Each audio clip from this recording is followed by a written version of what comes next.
À seulement 15 ans, il était le plus grand prodige de la famille la plus puissante, atteignant le royaume de grand maître des arts martiaux et rejoignant les rangs des meilleurs experts de tout le pays. Mais le jour où il devait atteindre le rang de vénérable martial, la tragédie a frappé. Un accident de voiture soudain a bouleversé toute sa vie. À cause de cela, son âme s'est brisée en morceaux et il a perdu tous ses pouvoirs. Mais ce n'était pas tout. Bien qu'il ait réussi à survivre, son sort est devenu pire que la mort elle-même. Son cerveau a subi de graves dommages, le laissant simple dépris, et il a vécu une vie d'humiliation et de misère au cours des 5 dernières années. Et en ce jour même, tout le monde s'est réuni au domaine de la famille Y pour faire ses adieux aux 6 fils restants de la famille Y, qui ont perdu la vie après avoir été pris en embuscade par une force inconnue et massacrés de sang-froid. À l'arrière, leur général de confiance, un homme du nom de général Ningyu, s'excusait auprès du chef de famille pour leur échec, n'ayant pas été assez préparé pour l'embuscade et incapable de protéger qui que ce soit. Mais l'aîné Yu a assuré à cet homme qu'il ne blâmait personne pour tout cela. Après tout, au moment où les hommes de la famille Yu ont mis le pied sur ce champ de bataille, leur sort était scellé. Il a plutôt pris le blâme sur lui-même parce qu'il n'avait pas compris une vérité cruelle, les dangers du champ de bataille n'étaient rien comparés à la trahison des hommes. À ce moment-là, une poupée est tombée près de ses pieds, attirant son attention. En baissant les yeux, il a vu leur prodige tomber la tête la première devant toutes les personnes présentes. Mais ils étaient loin de se douter que ce petit acte d'apparence idiote était précisément ce qui allait bouleverser le destin de toute la famille Y et déclencher la voie de la vengeance pour ses frères tombés au combat. Parce que le pendentif qu'il portait autour du cou n'était pas un objet ordinaire. Au contraire, cette chose qui venait de se fissurer contenait la conscience du plus jeune fils de la famille Y. Il s'avère que le jour de son accident, alors que Y-Fan était sur le point de perdre tous les fragments de son âme, il a utilisé ses dernières forces pour en sceller la majeure partie à l'intérieur de ce pendentif. Et c'était exactement la raison pour laquelle aucun médecin n'avait jamais pu guérir son état, car la plupart des fragments de son âme étaient scellés à l'intérieur de cet objet.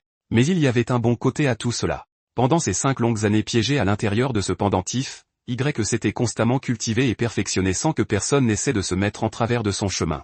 Et grâce à cela, il a réussi à atteindre le rang de vénérable maréchal et était désormais plus fort que jamais. De retour au présent, alors que ses souvenirs commençaient à lui revenir, les yeux de Y-Fan se sont tordus d'horreur en réalisant qu'il assistait aux funérailles de ses 6 frères aînés, sans savoir qui était responsable de leur mort. Mais peu importait, car maintenant, avec ses souvenirs restaurés, il jurait de venger chacun d'entre eux, de traîner les coupables dans la lumière et de leur faire payer leurs crimes dans le sang. Alors que tout cela lui traversait l'esprit, un visiteur inattendu se dirigeait vers le manoir de la famille Y, la fille aînée de la famille Yusfan, son amour d'enfance et aussi sa fiancée, accompagnée d'un homme du nom de Xion Zhengo, l'oncle de Xion Y fait issu de la 2e branche de leur famille. Et la raison pour laquelle cet homme est venu ici n'était pas pour rendre hommage aux défunts, mais plutôt pour rompre les fiançailles entre Xion Y et Y-Fan.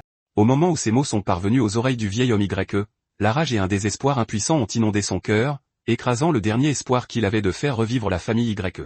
Et à cause de cela, il s'est effondré en crachant du sang, et notre héros, réagissant rapidement, a réussi à le rattraper de justesse.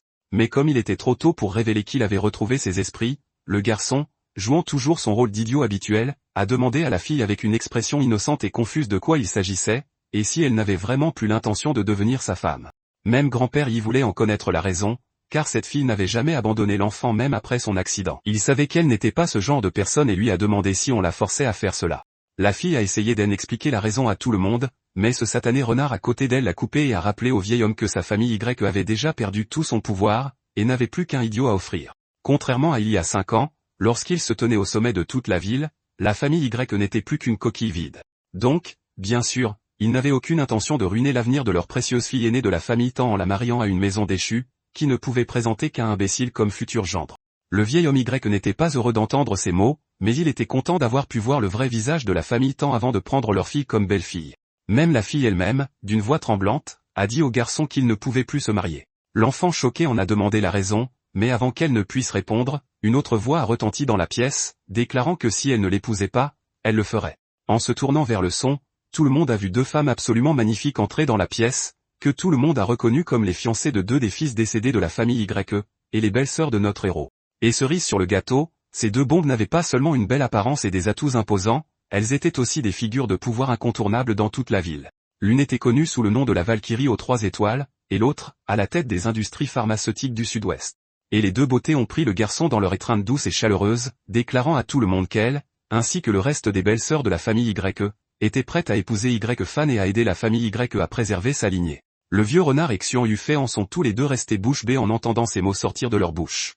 Même les personnes rassemblées à cet endroit sont restées sans voix de voir que ces deux femmes se sont présentées de leur plein gré pour épouser une personne mentalement déficiente juste pour aider la famille Y dans leur moment le plus désespéré. Mais le renard rusé, de son côté, a commencé à se moquer des deux femmes pour avoir pris une décision aussi stupide et gâché leur avenir, car il était impossible que les assassins responsables de la chute de cette famille restent inactifs. Ils viendraient probablement chercher sa tête aussi, et toutes les deux finiraient très bientôt veuves. Mais la plus courageuse a dit à l'homme que c'était une affaire interne à leur famille, que cela ne le regardait donc pas, et lui a demandé de partir. Quant à notre héros, il savait que ce que disait ce renard rusé était vrai, car en se tenant à ses côtés, ces deux femmes devenaient également la cible de ces personnes. De plus, si la nouvelle de la récupération de ses souvenirs et de ses pouvoirs s'ébruitait, il y avait de fortes chances que ces personnes lancent une attaque totale contre la famille Y, ce qu'ils ne pouvaient absolument pas se permettre dans un moment pareil. Alors, décidant de garder le secret pour l'instant, il a continué à agir comme un idiot et à serrer la fille dans ses bras, la remerciant d'accepter de devenir son amie à partir de maintenant. Se tournant vers le vieil homme qui n'arrivait toujours pas à croire ce qu'il voyait, la fille lui a assuré qu'elle ferait tout ce qui était en leur pouvoir pour s'assurer que la famille Y ne s'effondre pas, et lui a demandé de leur laisser le reste. Le vieil homme ne savait même pas comment les remercier de ne pas l'avoir abandonné dans un moment pareil. Quant à la fille, elle s'est tournée une fois de plus vers les deux idiots, et usant de son autorité en tant qu'épouse de Y-Fan, elle a déclaré que les fiançailles entre la famille Y et la famille Tan étaient officiellement rompues, ils étaient donc tous les deux libres de partir maintenant. Et la fille, dont je ne sais toujours pas si elle est une victime ou si elle suit simplement le mouvement, s'est excusée auprès de tout le monde et s'est préparée à partir. Mais notre héros, en revanche, n'a ressenti aucun regret, car ces personnes avaient abandonné sa famille au moment où elle en avait besoin, et il a juré de faire tout ce qui était en son pouvoir pour redonner à sa famille sa gloire passée. Et, bien sûr, la première étape pour restaurer la famille Y était de produire de nouveaux descendants pour maintenir la lignée en vie, et les deux femmes devant lui étaient clairement très motivées à voir ce plan réussir. Elles ont dit à Y-Fan qu'il devait commencer à développer son endurance à partir de maintenant. Car après elles deux, les 5 sœurs restantes se relaieraient pour l'accompagner au lit à partir du mois prochain. Un programme strict, apparemment. Et le garçon, qui commençait vraiment à regretter chaque décision l'ayant mené à ce moment, a essayé de leur dire qu'il n'avait plus de lésions cérébrales. Malheureusement, ces paroles sont restées totalement ignorées. Les deux femmes avaient déjà pris leur décision, et à la fin, le pauvre homme s'est retrouvé complètement écrasé sous leur enthousiasme implacable, à la fois mentalement et physiquement. Coupure vers une autre partie de la ville, où quelqu'un faisait un rapport à un homme du nom d'Enesam au sujet des funérailles de la famille Y, lui disant qu'il n'avait rien remarqué d'inhabituel chez Y-Fan. Le garçon semblait toujours aussi brisé qu'avant. Cependant, il a également rapporté que les 7 belles-sœurs de la famille Y avaient publiquement annoncé leur intention d'épouser le garçon, et a demandé quels étaient ses ordres. Ce foutu salopard en face de lui a ordonné à l'homme d'envoyer le même assassin que celui utilisé contre Y-Fan il y a 5 ans, afin d'éliminer l'une des femmes et d'effrayer les autres pour les empêcher de s'approcher de cette famille. Quant à l'idiot lui-même, ça ne le dérangeait pas de le laisser vivre une vie misérable, tant qu'il restait exactement tel qu'il était. Mais s'il faisait le moindre mouvement inhabituel, il devait agir immédiatement et l'éliminer sans poser de questions. Retour quelques heures en arrière, à la fin des funérailles, alors que tous les invités quittaient lentement le domaine Y. Grand-père a appelé les deux femmes, les remerciant pour tout ce qu'elles avaient fait pour sauver la face de leur famille, et leur a dit qu'elles pouvaient partir car il ne voulait pas qu'elles gâchent tout en épousant son petit-fils. Mais la fille dont on ignore toujours le nom, que j'appellerai donc Wefu numéro 1, a dit au vieil homme qu'elle pensait chaque mot de ce qu'elle avait dit là-bas et qu'elle n'abandonnerait pas la famille Y dans le besoin. Mais le vieil homme, sachant très bien ce qui pourrait leur arriver si elles allaient au bout de cette idée, a essayé de dire à la fille de reconsidérer sa décision. Mais Wefu numéro 1 avait pris sa décision et a répondu que leur choix était définitif. Désormais, toutes les 7 se relaieraient chaque mois pour accompagner Y-Fan. Après tout, ils avaient besoin de nombreux descendants pour la famille Y afin de venger tout le monde. Et notre garçon, en écoutant les paroles des femmes, s'est rendu compte qu'elles ne disaient pas ces choses tout à l'heure juste pour protéger la réputation de la famille, elles le pensaient vraiment. En plus de cela, cette femme ayant chacune droit à un mois de l'année, c'était une pensée terrifiante. Juste au moment où il fantasmait là-dessus, Wefu a remarqué quelque chose d'étrange avec son corps et a demandé si son aura venait de fluctuer. Et l'idiot, réalisant qu'il s'était trahi, a immédiatement repris son attitude loufoque, et la pauvre femme a simplement pensé que ce devait être son imagination. Mais en prenant son visage entre ses mains, elle a dit au garçon qu'il devait se souvenir d'une chose. Il avait été le génie numéro 1 du grand Chia, au sommet de sa gloire, et elle était sûre qu'il pouvait le redevenir. C'était la raison pour laquelle toutes les 7 avaient choisi de l'épouser et promis de le suivre pour le reste de leur vie, et avec des larmes dans les yeux, elle a mis une chose au clair. S'il osait un jour décevoir l'une d'entre elles, elle le traquerait jusqu'aux confins de la terre et l'achèverait de sa propre lame. En entendant ces mots, notre garçon a enfin compris à quel point ces femmes sacrifiaient en l'épousant. Même leur propre famille les mépriserait, et elles seraient jugées par le monde entier, ce qui nécessitait une détermination et un courage immense. C'est alors qu'il a entendu les femmes le supplier de se ressaisir pour protéger la famille Y ainsi qu'elles 7, et venger tous ceux qu'il avait perdus. Entendre cela n'a fait que nourrir la détermination de notre héros à mener cette vengeance jusqu'au bout. À ce moment-là, Wefu numéro 2 s'est avancé, rappelant à la fille que le garçon recouvrait encore ses souvenirs, et qu'elle ne pouvait pas lui imposer un tel fardeau. Mais Wefu numéro 1 a répondu de ne pas s'inquiéter pour cela, car elle avait déjà contacté Xianji qui allait très bientôt venir soigner le garçon, ce qui a choqué même le vieil homme. Puisque cette personne était connue sous le nom de Saint Médical, et il était sûr que si cette personne intervenait, son petit-fils pourrait enfin avoir une chance de guérir. Pendant ce temps, notre héros, qui observait le pauvre vieil homme, savait qu'il était lui-même en très mauvais état. En plus de cela, il avait subi coup sur coup, et si cela continuait, son état ne ferait qu'empirer. Mais si ce Saint Médical venait chez eux pour le soigner, il pourrait en profiter pour aider aussi le vieil homme. En y pensant, il a commencé à célébrer, disant qu'il voulait être soigné, mais Wefu numéro 1 l'a remarqué à nouveau, une fluctuation dans l'aura du garçon. Mais avant qu'elle ne puisse poser la question, Wefu numéro 2 a sauté sur le garçon et, le traitant comme un enfant, l'a assuré de ne s'inquiéter de rien et de tout leur laisser. C'est alors que soudainement, elle a été poussée sur le garçon. Le contact inattendu les a fait sursauter tous les deux, particulièrement la femme, puisqu'elle s'est retrouvée dangereusement proche de l'arme du garçon, ce qui l'a laissé complètement troublée. Quant à la responsable, elle avait toujours le sourire aux lèvres en lui donnant la permission d'avoir le garçon pour elle toute seule pendant le premier mois, et leur a dit à tous les deux de s'assurer de faire du bon travail. Quant à notre héros, qui venait d'être promu de prodige à véritable machine de reproduction, il ne savait même pas quoi répondre à cela. À ce moment-là, un point atterrit sur sa poitrine. En se retournant, il a vu le vieil homme furieux, lui faisant clairement comprendre qu'il se fichait que son cerveau endommagé soit réparé ou non. Il avait intérêt à bien traiter ses filles. Sinon, il s'assurerait personnellement de le lui faire regretter. Et le garçon, avec une expression déterminée, a répondu que cette femme était désormais ses épouses, et a promis qu'il ferait tout ce qui était en son pouvoir pour s'assurer qu'aucun mal ne leur arrive jamais. À ce moment-là, la deuxième Wefu, se sentant mal à l'aise face à toute cette conversation, a suggéré qu'ils retournent tous dans le manoir car il se faisait tard. Elle a également informé tout le monde d'un très important banquet d'affaires auquel elle devait assister ce soir, organisé par un certain Zhao Tianlong, et elle pensait emmener notre héros avec elle. Mais notre héros, de son côté, en entendant ce nom, a commencé à se remémorer l'incident survenu 5 ans plus tôt et qui avait mené à tout ça. Parce que ce jour-là, juste avant de perdre connaissance, il a vu l'homme au volant de la voiture qui l'a renversé et a remarqué une grande cicatrice sur son visage. Et aujourd'hui, pendant les funérailles, il a vu un homme avec exactement la même cicatrice se tenir derrière ce fameux Zhao Tianlong. Et ça l'a poussé à se demander si la famille Zhao avait aussi trempé dans cette affaire. Et si c'était le cas, il devait assister à ce banquet pour recueillir plus d'informations. Coupure vers l'extérieur de la résidence Xuan. À l'intérieur, Xuan Yufei était assise sur son lit, se remémorant l'incident de la journée, tandis que ce renard qui lui servait donc lui criait de bouger ses fesses et de se préparer, puisqu'il allait à ce banquet. Mais la fille, qui ne s'en était toujours pas remise mentalement, a dit à l'homme qu'elle n'était pas d'humeur, ce qui a mis le renard encore plus en colère car elle pensait encore à Y-Fan. Il a rappelé à la fille que toute sa famille était finie, et que ces femmes qui disaient vouloir épouser Y-Fan ne parlaient probablement que pour sauver la face, et qu'elle devait arrêter de penser à lui. La fille, agacée par ses cris incessants, a commencé à le pousser hors de la pièce, acceptant de faire ce qu'il disait tant qu'il arrêtait de lui crier dessus. Et l'homme, avant de partir, a rappelé à la fille qu'elle devait mettre quelque chose de beau pour ce banquet, parce qu'il y aurait beaucoup de gros bonnets. En plus de ça, le jeune maître Li a appelé spécialement pour l'inviter. Alors pour le bien de la famille Xuan, elle devait le faire. Je suis sûr que ces vieux de leur famille ont merdé quelque part et se retrouvent endettés ou un truc du genre, et qu'ils utilisent cette pauvre fille pour essayer de sauver leur peau. Mais je n'ai quand même pas de peine pour elle parce qu'elle est allée chez ce garçon le jour où il a perdu tous ses frères pour rompre leur fiançailles. Eh bien, quelqu'un d'autre se préparait aussi pour ce banquet. Et bon sang, au moment où elle a retiré cette chemise de son corps sculpté, la fille s'est figée. Puisque ce gars n'avait pas mis les pieds à la salle de sport depuis 5 ans. Mais malgré ça, il était dans une condition impeccable. Alors elle a demandé comment c'était possible, et notre idiot sournois a esquivé la question, s'est penché vers elle, et lui a demandé si elle voulait tâter ses abdos. Et honnêtement, elle en avait envie. Mais se reprenant en main, elle lui a jeté des vêtements au visage en lui disant de les mettre et, juste avant de partir, lui a ordonné d'arrêter de l'appeler belle-sœur dorénavant, puisqu'il allait très bientôt se marier.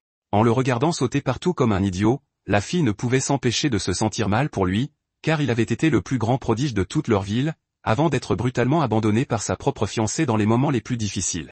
Et maintenant, elle prévoyait de s'assurer qu'il ne soit plus jamais blessé de la sorte. La première étape était donc simple, un câlin chaleureux.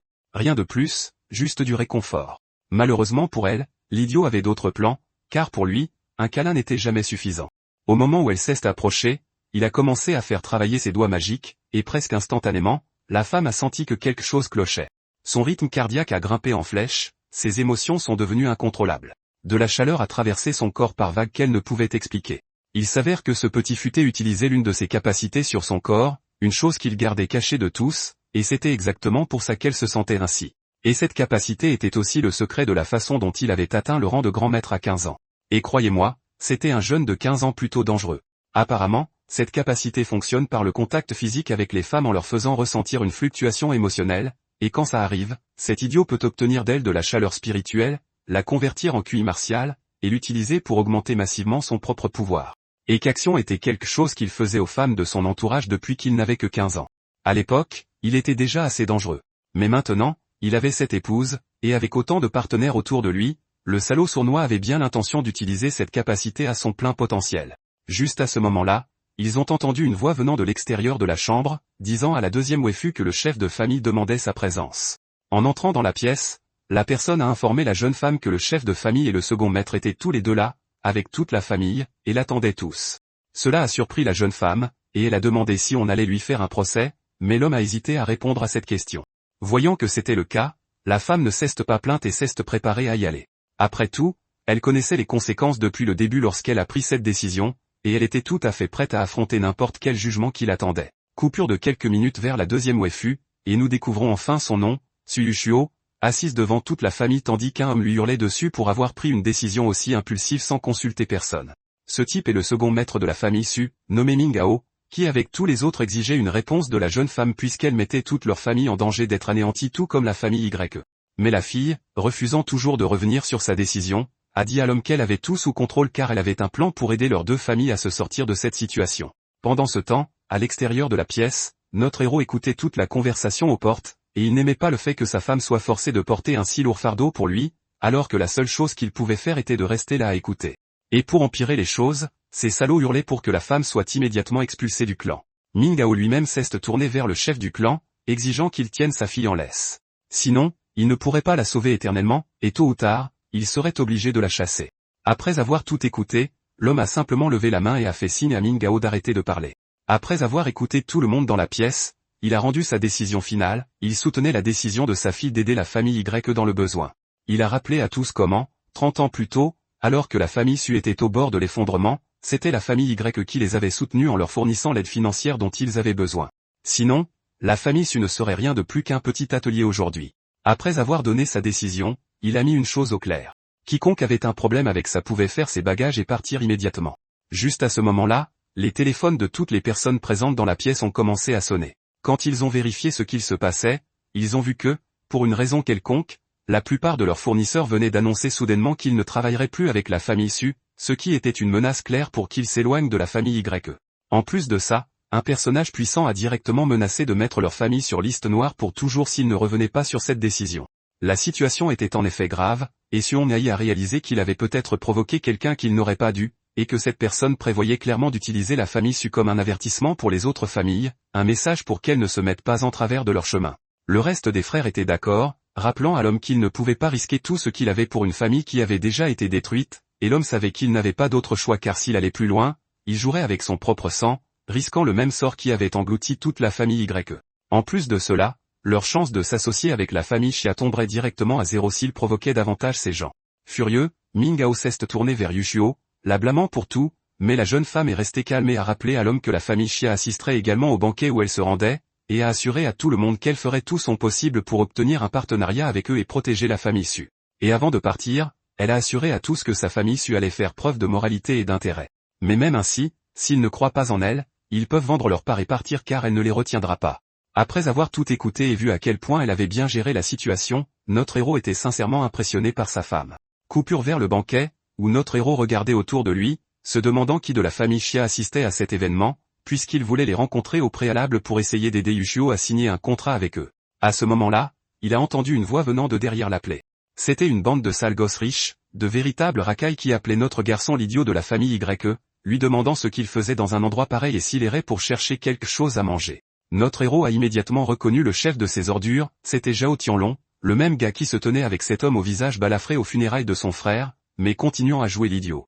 Il a dit à l'homme qu'il avait faim et lui a demandé s'il avait quelque chose à offrir. Ouais, le salaud l'a fait, et il a craché dans le verre de vin comme le porc qu'il était, et a commencé à remuer le tout avec sa cigarette. Quant à ses laquais, ils ont également décidé de contribuer à la dégradation, et sans savoir ce que c'était, ils ont jeté un truc dégoûtant dans le verre pour lui donner un peu plus de saveur, après quoi le salaud a offert la chose à notre héros. Il s'avère que cette ordure était jaloux de notre héros, car même s'il était idiot, il avait cette beauté incomparable qui voulait l'épouser, ce qui expliquait pourquoi il prévoyait de l'humilier devant tout le monde aujourd'hui. Notre héros, d'un autre côté, préparait autre chose dans sa tête, alors il a pris le verre de ses mains sans la moindre hésitation, ce qui a survolté toute la bande de sbires. Mais au lieu de boire, il s'est mis à examiner la chose, demandant si c'était comme ça qu'on fabriquait du bon vin. Cette question a fait éclater de rire ces idiots, mais notre héros pensait qu'il manquait encore quelque chose pour compléter ce cocktail. C'est alors que ses yeux se sont posés sur une femme de ménage qui passait par là. Alors, sans perdre de temps, il s'est précipité, a puisé de l'eau sale dans le verre pour finir de préparer la boisson. Quant aux idiots, ils pouffaient et riaient en filmant la stupidité du gars pour la poster sur TikTok ou je ne sais quoi, fermement convaincus que toute cette scène allait devenir virale. Ouais, c'est ça? Notre gars avait bien l'intention de faire de cette vidéo un succès viral, pas de doute. Alors il a attrapé l'idiot par la gorge, et avant même que son petit poids de cerveau ne comprenne ce qui se passait, notre héros lui enfonçait déjà toute la mixture dans le gosier. Mon Dieu, c'est vraiment dégueulasse. Le gars venait juste de lui faire boire l'eau sale des toilettes mélangée à sa propre salive et à sa morve. L'idiot, qui par miracle était encore conscient après avoir bu cette chose répugnante, s'est tourné vers notre héros en lui demandant pourquoi il avait fait ça. À quoi le gars a simplement répondu qu'il était bon de partager la nourriture avec ses amis, et a demandé s'il n'aimait pas le goût. En plus de ça, il n'avait pas le droit de boire lui-même parce que sa femme le lui avait interdit. Et comme il ne voulait pas être impoli en jetant le verre, il a décidé que ce serait mieux si l'un de ses amis le buvait à sa place. Oh, bon sang, l'idiot était fou de rage, alors il a hurlé à ses sbires de le battre à mort. Et les salauds, sans perdre de temps, ont sauté à pieds joints vers leurs funérailles, car notre garçon dégageait déjà une aura redoutable, bien décidé à leur défoncer le crâne. Mais juste au moment où ces idiots allaient gagner un aller simple pour l'hôpital, une voix a retenti à l'arrière, hurlant à tout le monde d'arrêter. Bon sang, je croyais que c'était la deuxième waifu, mais non, c'était un gars tout en muscles qui fonçait comme Iron Man, appelant notre garçon son frère. Avant même que les idiots ne puissent réagir, l'homme en a attrapé deux par le crâne, et bam, il a fracassé leur tête l'une contre l'autre, les assommant tous les deux sur le coup. Une fois les sbires éliminés, c'était au tour du salaud, qui a immédiatement reconnu l'homme debout devant lui et a demandé ce qu'il faisait dans un tel endroit. Il s'avère que cette montagne de muscles est un ami d'enfance de notre héros, du nom de Wang Fugi. Et au cours des 5 dernières années, pendant que notre héros trébuchait comme un idiot, il est resté à ses côtés et l'a protégé du harcèlement d'ordures comme eux. Et le voyant une fois de plus prendre sa défense, notre héros a pris la décision de faire tout ce qui était en son pouvoir pour remercier cet homme pour tout ce qu'il avait fait pour lui. Quant au dernier idiot, il a rappelé au salaud que l'homme qui se tenait devant eux était un véritable tueur, quelqu'un qu'il ne pouvait pas se permettre d'offenser, et a suggéré de reculer immédiatement avant qu'il ne décide de s'en prendre à eux. Réalisant qu'il avait raison, l'enfoiré s'est retourné et s'est préparé à partir. Mais bon sang, le gars était furieux et prévoyait carrément d'éliminer notre héros maintenant pour voler notre magnifique waifu Yushio pour lui tout seul. Une fois les idiots partis, Wang a reporté son attention sur notre héros, vu qu'il avait entendu quelques rumeurs à son sujet et voulait les vérifier par lui-même, et bam, notre gars s'est retrouvé étouffé entre ses muscles massifs, en guise de félicitations pour avoir conquis cette des plus belles bombes de toute la ville en un jour. Mais notre héros, de son côté, regrettait déjà d'être tombé sur ce type car son torse était dur comme la pierre et il était en train de mourir étouffé.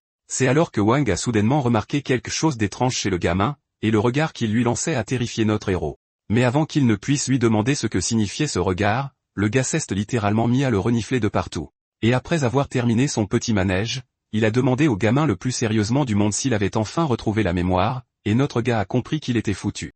Mais juste à ce moment-là, ils ont entendu la voix de Yushio derrière eux qui appelait notre héros. En se retournant, ils ont vu la fille toute étincelante. Je veux dire, l'artiste a fait de son mieux, mais pour moi elle a l'air pareille après s'être pomponnée. Ou laissée tomber, même sa robe est la même. Mais notre prodige de protagoniste s'est immédiatement illuminé en voyant son visage, tandis que notre montagne de muscles a salué la fille, se présentant comme le meilleur ami de notre gars. Yushio s'est aussi présenté comme la fiancée de notre gars, le remerciant d'avoir pris soin de son mari pendant son absence.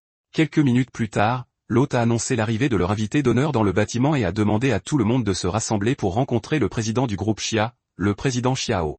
En entendant que l'homme était enfin arrivé, Yushio a demandé à Wang de garder un œil sur le gamin pendant qu'elle irait discuter avec l'homme d'un partenariat entre leurs familles. Quant à l'homme en question, il s'est présenté devant la foule pour saluer tout le monde, et dans cette même foule se trouvait cet enfoiré de Zhao Tianlong, l'hôte de la soirée, qui célébrait déjà son tout nouveau partenariat avec cet homme et prévoyait de s'en servir pour forcer Yushio à se soumettre à lui. Alors que toutes ces pensées dégoûtantes traversaient son esprit, la jeune femme s'est approchée du grand patron, lui demandant si la raison pour laquelle la famille Zhao organisait ce banquet en son honneur était qu'il avait déjà signé un contrat de partenariat avec le groupe Xia. Mais l'homme a répondu que ce n'était pas le cas, précisant qu'ils n'avaient pas encore décidé avec qui ils allaient signer l'accord de partenariat.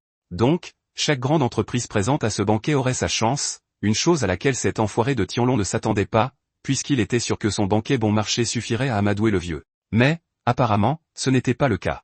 En revanche, notre magnifique Yushio était extrêmement excitée, car cela signifiait qu'elle avait une chance de sauver l'avenir de sa famille en s'associant à eux. C'est alors que les yeux du vieux Hao se sont posés sur un individu en particulier au milieu de la foule, ce qui l'a surpris puisque le gars qui se tenait là n'était autre que le médecin divin en personne. Et, ouais, c'était notre héros. Si vous êtes confus, je le suis aussi. Apparemment, il était aussi médecin il y a 5 ans, et quelques jours avant son accident, il a sauvé la vie de cet homme grâce à ses compétences. Mais le gamin lui-même n'en gardait aucun souvenir, alors il est resté sans voix quand l'homme a ignoré toute la foule pour se précipiter vers lui et lui serrer la main, ce qui a aussi choqué le reste de l'assistance.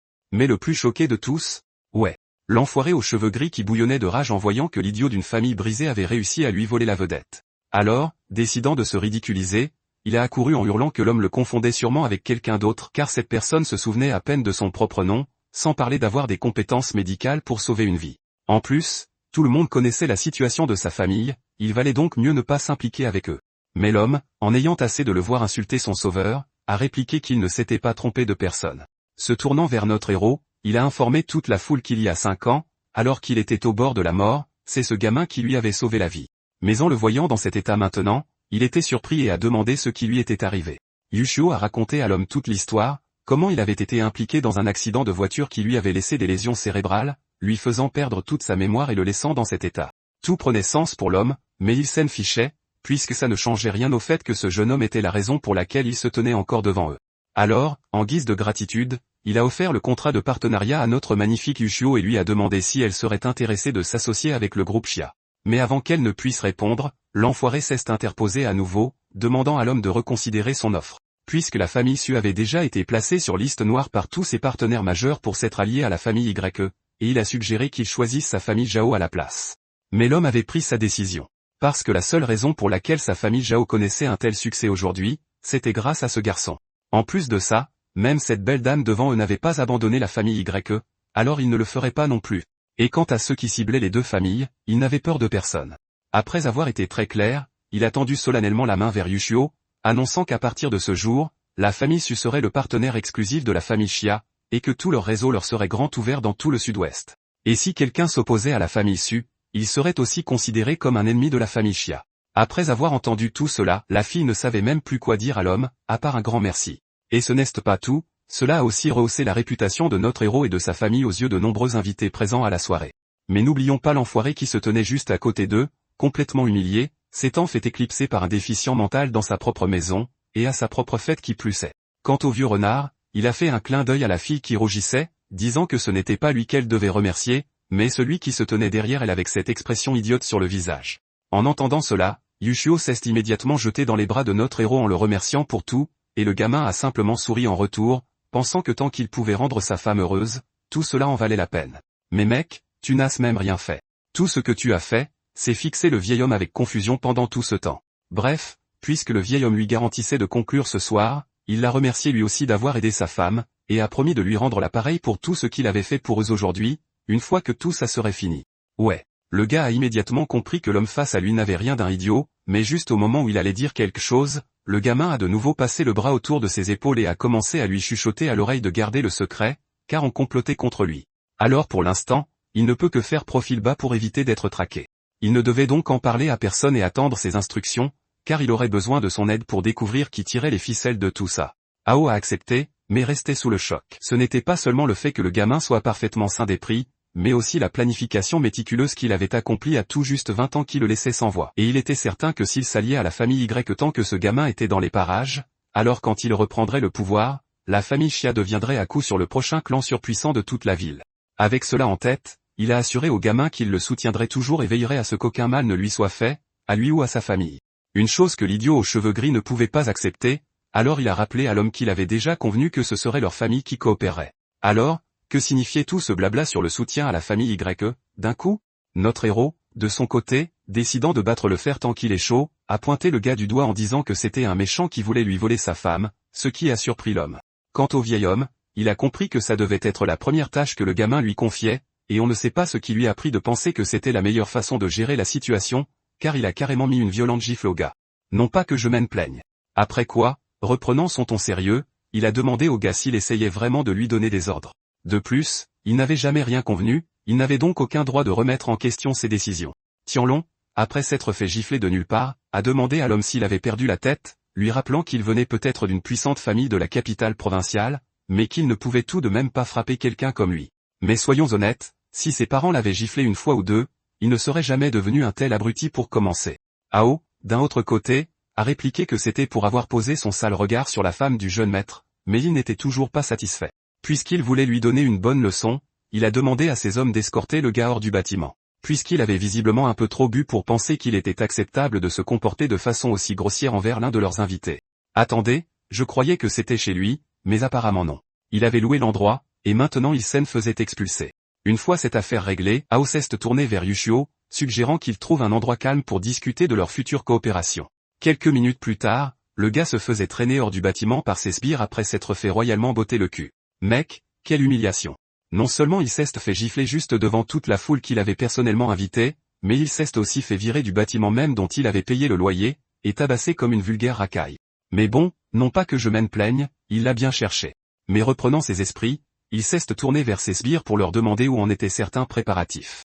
Et ces imbéciles excités lui ont assuré qu'il s'était occupé de tout, exactement comme il l'avait ordonné. Coupure vers un autre endroit de la ville où l'on voyait notre héros rentrer à son manoir en compagnie de sa magnifique femme, qui n'arrivait tout simplement pas à le quitter des yeux tant il était beau dans cette tenue, ce qui l'amenait à se demander pourquoi elle n'avait pas remarqué ça plus tôt chez lui. C'est alors que notre héros a remarqué qu'elle le fixait et s'est tourné vers elle, mais en jouant toujours l'idiot. Il a demandé à la fille s'il était si beau qu'elle ne pouvait pas détacher ses yeux de lui. Et mec, regarde cette main. Elle est très mal placée et au très mauvais moment. Il n'en avait pas fini pour autant. Il est passé à la vitesse supérieure et est allé droit au but, lui proposant de le fixer autant qu'elle voudra une fois rentrée à la maison. Et la fille, rouge pivoine, s'est immédiatement mise à fantasmer sur le fait de lui faire des bébés. Bien qu'elle soit timide, elle savait qu'elle devait remercier le gamin pour tout ce qu'il avait fait pour elle à ce banquet. En plus de cela, en tant qu'épouse, c'était son devoir de consommer le mariage avec lui ce soir. Mais ce qui l'inquiétait le plus, c'était que le gamin n'y connaissait probablement rien à tout ça, alors elle allait devoir tout lui apprendre. Ouais, ma belle. Bonne chance avec ça. Le gamin est un pro. Au contraire, ce sera probablement lui qui le lui apprendra. Et en parlant d'être un pro, l'idiot a carrément activé son pouvoir sur sa jambe. C'est quoi ce délire, mec? T'as oublié que c'est elle qui conduit la voiture? Et exactement comme je le craignais, la fille a perdu le contrôle de ses pensées et a failli encastrer la voiture sur le trottoir. Mais heureusement, elle a réussi à piler juste à temps. Et l'idiot responsable de tous a joué les innocents en demandant à la fille si elle allait bien. Cependant, Yukiya se demandait ce qui venait de lui arriver, car c'était la même sensation que ce matin avant le banquet, et si cela pouvait être le pouvoir secret du gamin activé sur elle à son insu. Réalisant que le gamin possédait des doigts magiques, la fille comprit qu'elle venait de décrocher le gros lot et dit à notre héros que son ex-fiancé, Xion Yufei, ne savait même pas à côté de quelle perle elle était passée. Mais elle, en revanche, ne lui ferait jamais ce qu'elle lui avait fait, et oubliant complètement les 6 autres OFU qui faisaient la queue, elle déclara qu'il n'appartiendrait qu'à elle désormais. Et le petit malin enfouit immédiatement son visage entre ses coussins de chair, remerciant la fille pour ses paroles. Mais alors qu'il profitait de ses coussins chauds, il remarqua quelque chose de louche. Il dit donc à la fille qu'il avait une envie pressante et qu'il allait sortir de la voiture un instant. Et comme c'était la grosse commission, il lui dit de patienter un peu, car ça risquait de lui prendre du temps. Il s'est avéré que son instinct ne l'avait pas trompé, car non loin d'eux, une autre voiture était garée, avec à son bord les 4 idiots venus régler son compte au gamin pour tout ce qui s'était passé ce soir. Chapitre suivant, 3 des 4 sbires rôdaient dans les parages à la recherche de l'homme. Mais ils eurent beau chercher, il n'y avait pas la moindre trace de lui. Puis, en regardant autour de lui, le regard de Tianlong se posa sur une silhouette familière au loin, alors il se précipita pour l'attraper. Mais en regardant son visage, il s'aperçut qu'il s'agissait d'une toute autre personne. Agacé, il demanda au gars s'il avait vu quelqu'un rôder dans le coin avec un costume de la même couleur que le sien. Il s'avéra que oui, et l'homme pointa du doigt au loin en disant que la personne était partie par là. En entendant cela, Tianlong appela tous ses sbires et se dirigea vers cet endroit, ordonnant à tout le monde d'en finir vite avec lui, car il comptait enlever Yuxu après s'être occupé du gamin, pour passer sa frustration sur elle ce soir. Plus tard, ils arrivèrent sur place, mais il n'y avait toujours aucun signe du gamin. Alors, fou de rage, Tianlong se mit à hurler qu'il s'était sûrement fait berner par cet homme. Mais soudain, il entendit la voix de ce même gars affirmer que la personne avait aussi laissé un message pour eux. Agacé, Tianlong se retourna pour lui demander ce qu'il leur voulait encore, ce à quoi l'homme répondit que la personne l'avait prévenu que des méchants le poursuivaient, et lui avait donc demandé de tous les massacrer. Son ton choqua l'idiot, et il lui demanda ce qu'il voulait dire par là. Mais avant même de terminer sa phrase, l'homme bougea comme un éclair, éliminant plusieurs spires d'un mouvement fulgurant. Face à la puissance de cet individu, Tianlong comprit qu'il était dans de beaux draps et lui demanda son identité et les raisons de son acte. Eh bien, sans surprise. C'était notre héros qui portait une sorte de masque apparu par magie à partir de rien. Parce que pourquoi pas après tout? En voyant ce visage, Tianlong fut abasourdi de voir qu'un idiot avait réussi à utiliser un déguisement aussi parfait pour le piéger. Puis ça l'a frappé, et il a fini par comprendre la vérité. Cet homme n'avait jamais été un attardé mental, il faisait semblant depuis le début. Et si c'était le cas, cela signifiait que ces 5 dernières années, quand tous le croyaient fini, il s'était secrètement renforcé, ce qui voulait dire qu'il avait probablement déjà dépassé le royaume des grands maîtres, alors qu'il avait essayé de l'humilier et même de lui voler sa femme. Mais notre héros lui répondit que ses crimes envers la famille Y ne s'arrêtaient pas là, et désignant l'homme à côté de lui, il lui révéla qu'il y a 5 ans, sur les lieux de son accident de voiture, il l'avait vu dans le véhicule qu'il avait renversé. Comprenant qu'il était foutu, le gars tomba à genoux pour implorer son pardon, rejetant toute la faute sur Tianlong puisqu'il n'avait fait qu'obéir à ses ordres. Case suivante, bam, le mec fut réduit en poussière, littéralement. Franchement, le gamin n'a pas hésité une seconde, et cela a terrifié Tianlong. Et il s'effondra par terre en demandant quel genre d'art martial pouvait désintégrer un homme d'un seul coup. En voyant à quel point le gars était pathétique, notre garçon décida de satisfaire sa dernière requête et lui expliqua que ses arts martiaux possédaient un attribut de feu, capable de pulvériser facilement une cible en cendres. Et tout cela grâce à la boule de feu ardente qu'il abritait en lui qui lui permettait d'utiliser cette compétence. Et n'ayant rien d'autre à ajouter, il dit à l'homme de faire ses prières, car il s'apprêtait à l'envoyer en enfer. L'idiot se mit à hurler, clamant que ce n'était pas lui qui voulait sa mort, mais qu'on lui en avait donné l'ordre. Il parla au gamin d'un gros bonnet de la capitale provinciale, qui avait chargé des membres de la famille Liu de le forcer à passer à l'acte. Ce nom de famille choqua notre héros, car il les connaissait très bien. En effet, par le passé, l'aîné Liu de cette famille était le subordonné le plus fidèle de son grand-père, il ne se serait donc jamais attendu à ce qu'il soit responsable de la chute de sa famille. Mais l'homme tremblant n'avait pas fini. Il commença à déballer d'autres informations, affirmant que même eux avaient été forcés par quelqu'un d'autre. Et d'après ce qu'il savait, l'ordre venait de Shang Zheng. Furieux, notre héros exigea qu'il crache le morceau et lui demanda qui était cette personne de Chongjiang qui avait ordonné à toutes ces familles de s'en prendre à eux.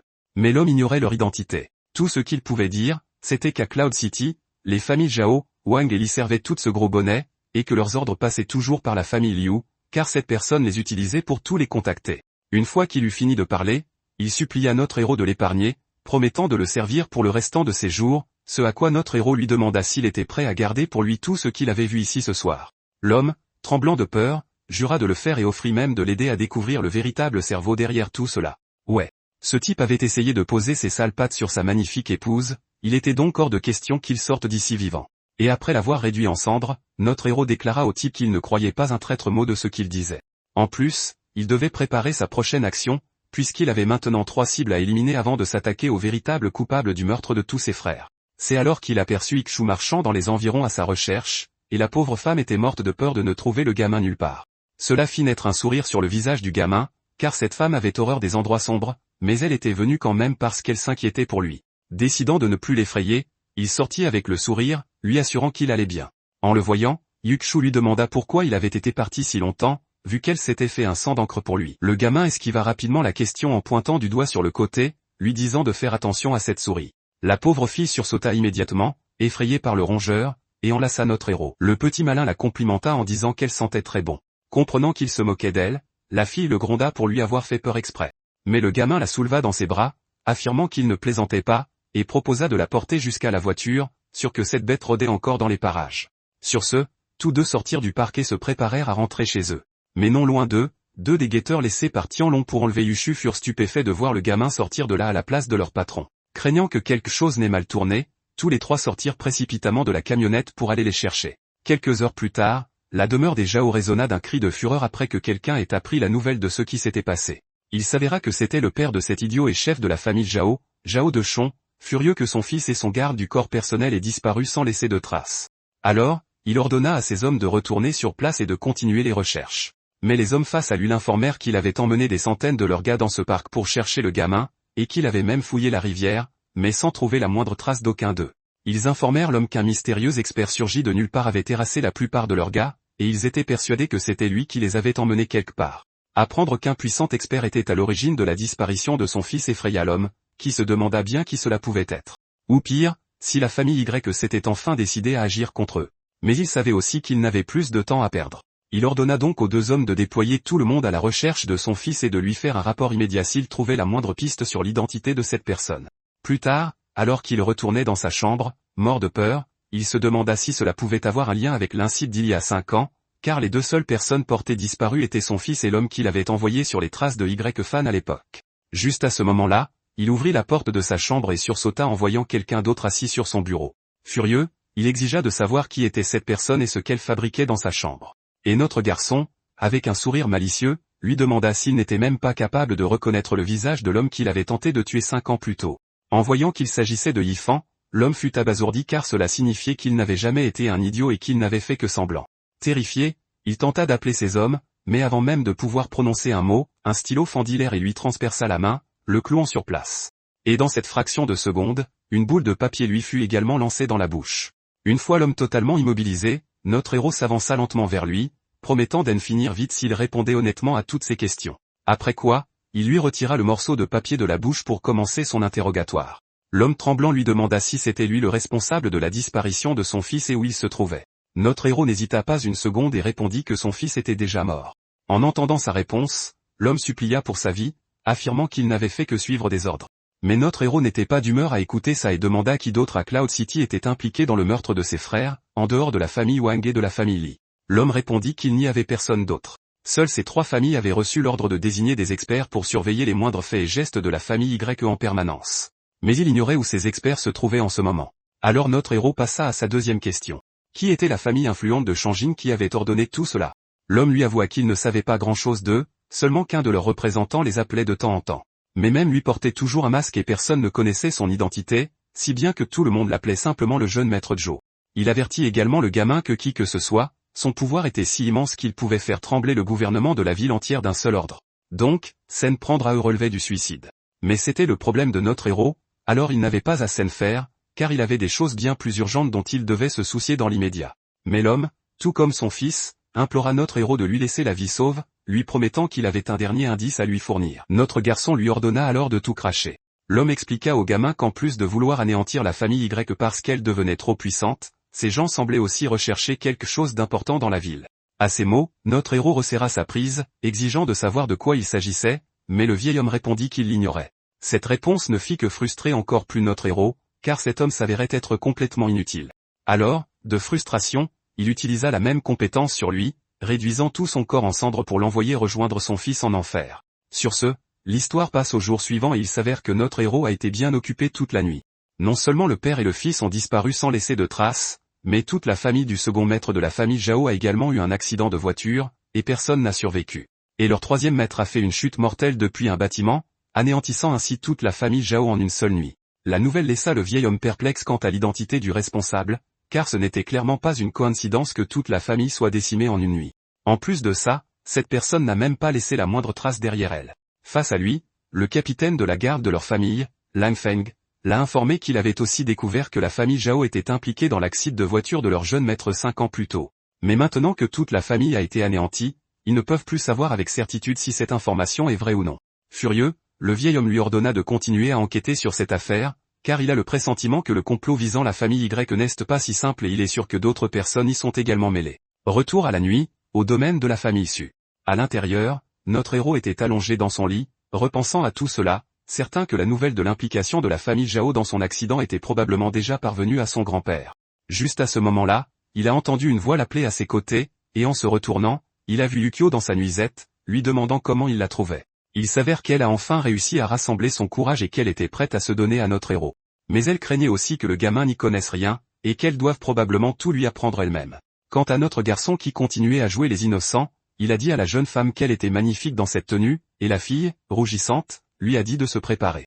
Mais le petit enfoiré, la taquinant toujours, a demandé, se préparer à quoi? Tout en pensant qu'elle était vraiment adorable quand elle était timide. La pauvre Yukshui, ne sachant toujours pas comment lui expliquer, murmura simplement qu'il allait dormir ensemble cette nuit. L'idiot, jouant toujours les ignorants, lui a alors dit de venir au lit pour qu'il puisse dormir. Alors Yukshui a précisé qu'elle ne parlait pas de ce genre de sommeil. L'un seul petit enfoiré s'est penché vers elle en lui demandant de quel genre de sommeil elle parlait. N'en pouvant plus de ces questions agaçantes, la jeune femme a décidé d'aller droit au but et la plaquer sur le lit, avant de lui enlever sa chemise en disant qu'il devait d'abord retirer leurs vêtements. Et l'idiot, profitant de l'occasion, a glissé sa main dans son dos et l'a pincé, ce qui a fait sursauter la pauvre fille qui ne s'attendait pas à ça de sa part. Mais l'enfoiré a trouvé l'excuse qu'il essayait simplement de l'aider à se déshabiller aussi.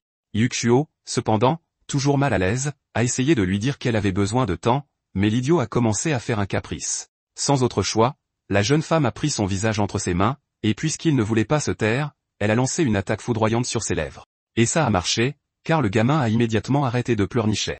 Sur ce, il a posé sa main dans son dos et l'a rapproché de lui. Eh bien, après ça, je ne pense pas avoir besoin d'expliquer ce qui s'est passé. Mais il y a un détail crucial qui est apparu, alors je vais en parler. La double cultivation avec notre héros rend les deux partenaires plus forts, et pas seulement notre héros. Alors ouais, c'est une situation gagnant-gagnant pour les deux, et grâce à cela, Yixu a réussi à atteindre le sommet du royaume du vénérable martial. Retour à l'extérieur, tout le manoir résonnait des gémissements de Yukuyu.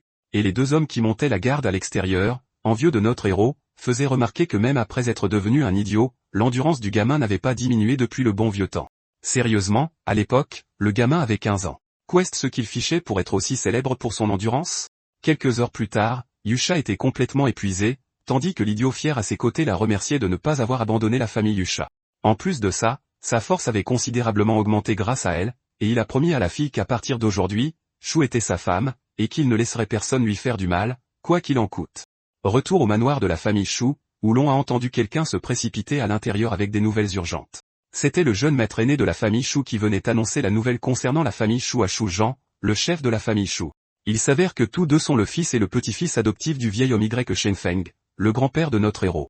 Et à ce moment-là, Shu Zhan demandait à Shu Zhan s'il pensait que Y Shan pouvait être impliqué dans la destruction de toute la famille Shu, mais le vieillard lui dit de se taire et de ne pas aborder de tels sujets aussi ouvertement. Il rappela au gamin que la famille Y était leur plus grand bienfaiteur, et qu'il devrait se réjouir si Y Fan retrouvait la mémoire. Mais Zhu Dong, effrayé, demanda ce qu'il ferait s'il découvrait qu'il était eux aussi impliqué dans ce qui s'était passé 5 ans plus tôt. Il s'avère que ces personnes profitaient simplement de la gentillesse de la famille Y. Et la raison pour laquelle ils avaient aidé à éliminer tous les hommes de la famille Y, c'était pour se débarrasser de toute concurrence et s'accaparer les biens de la famille Y après la mort de ce vieil homme.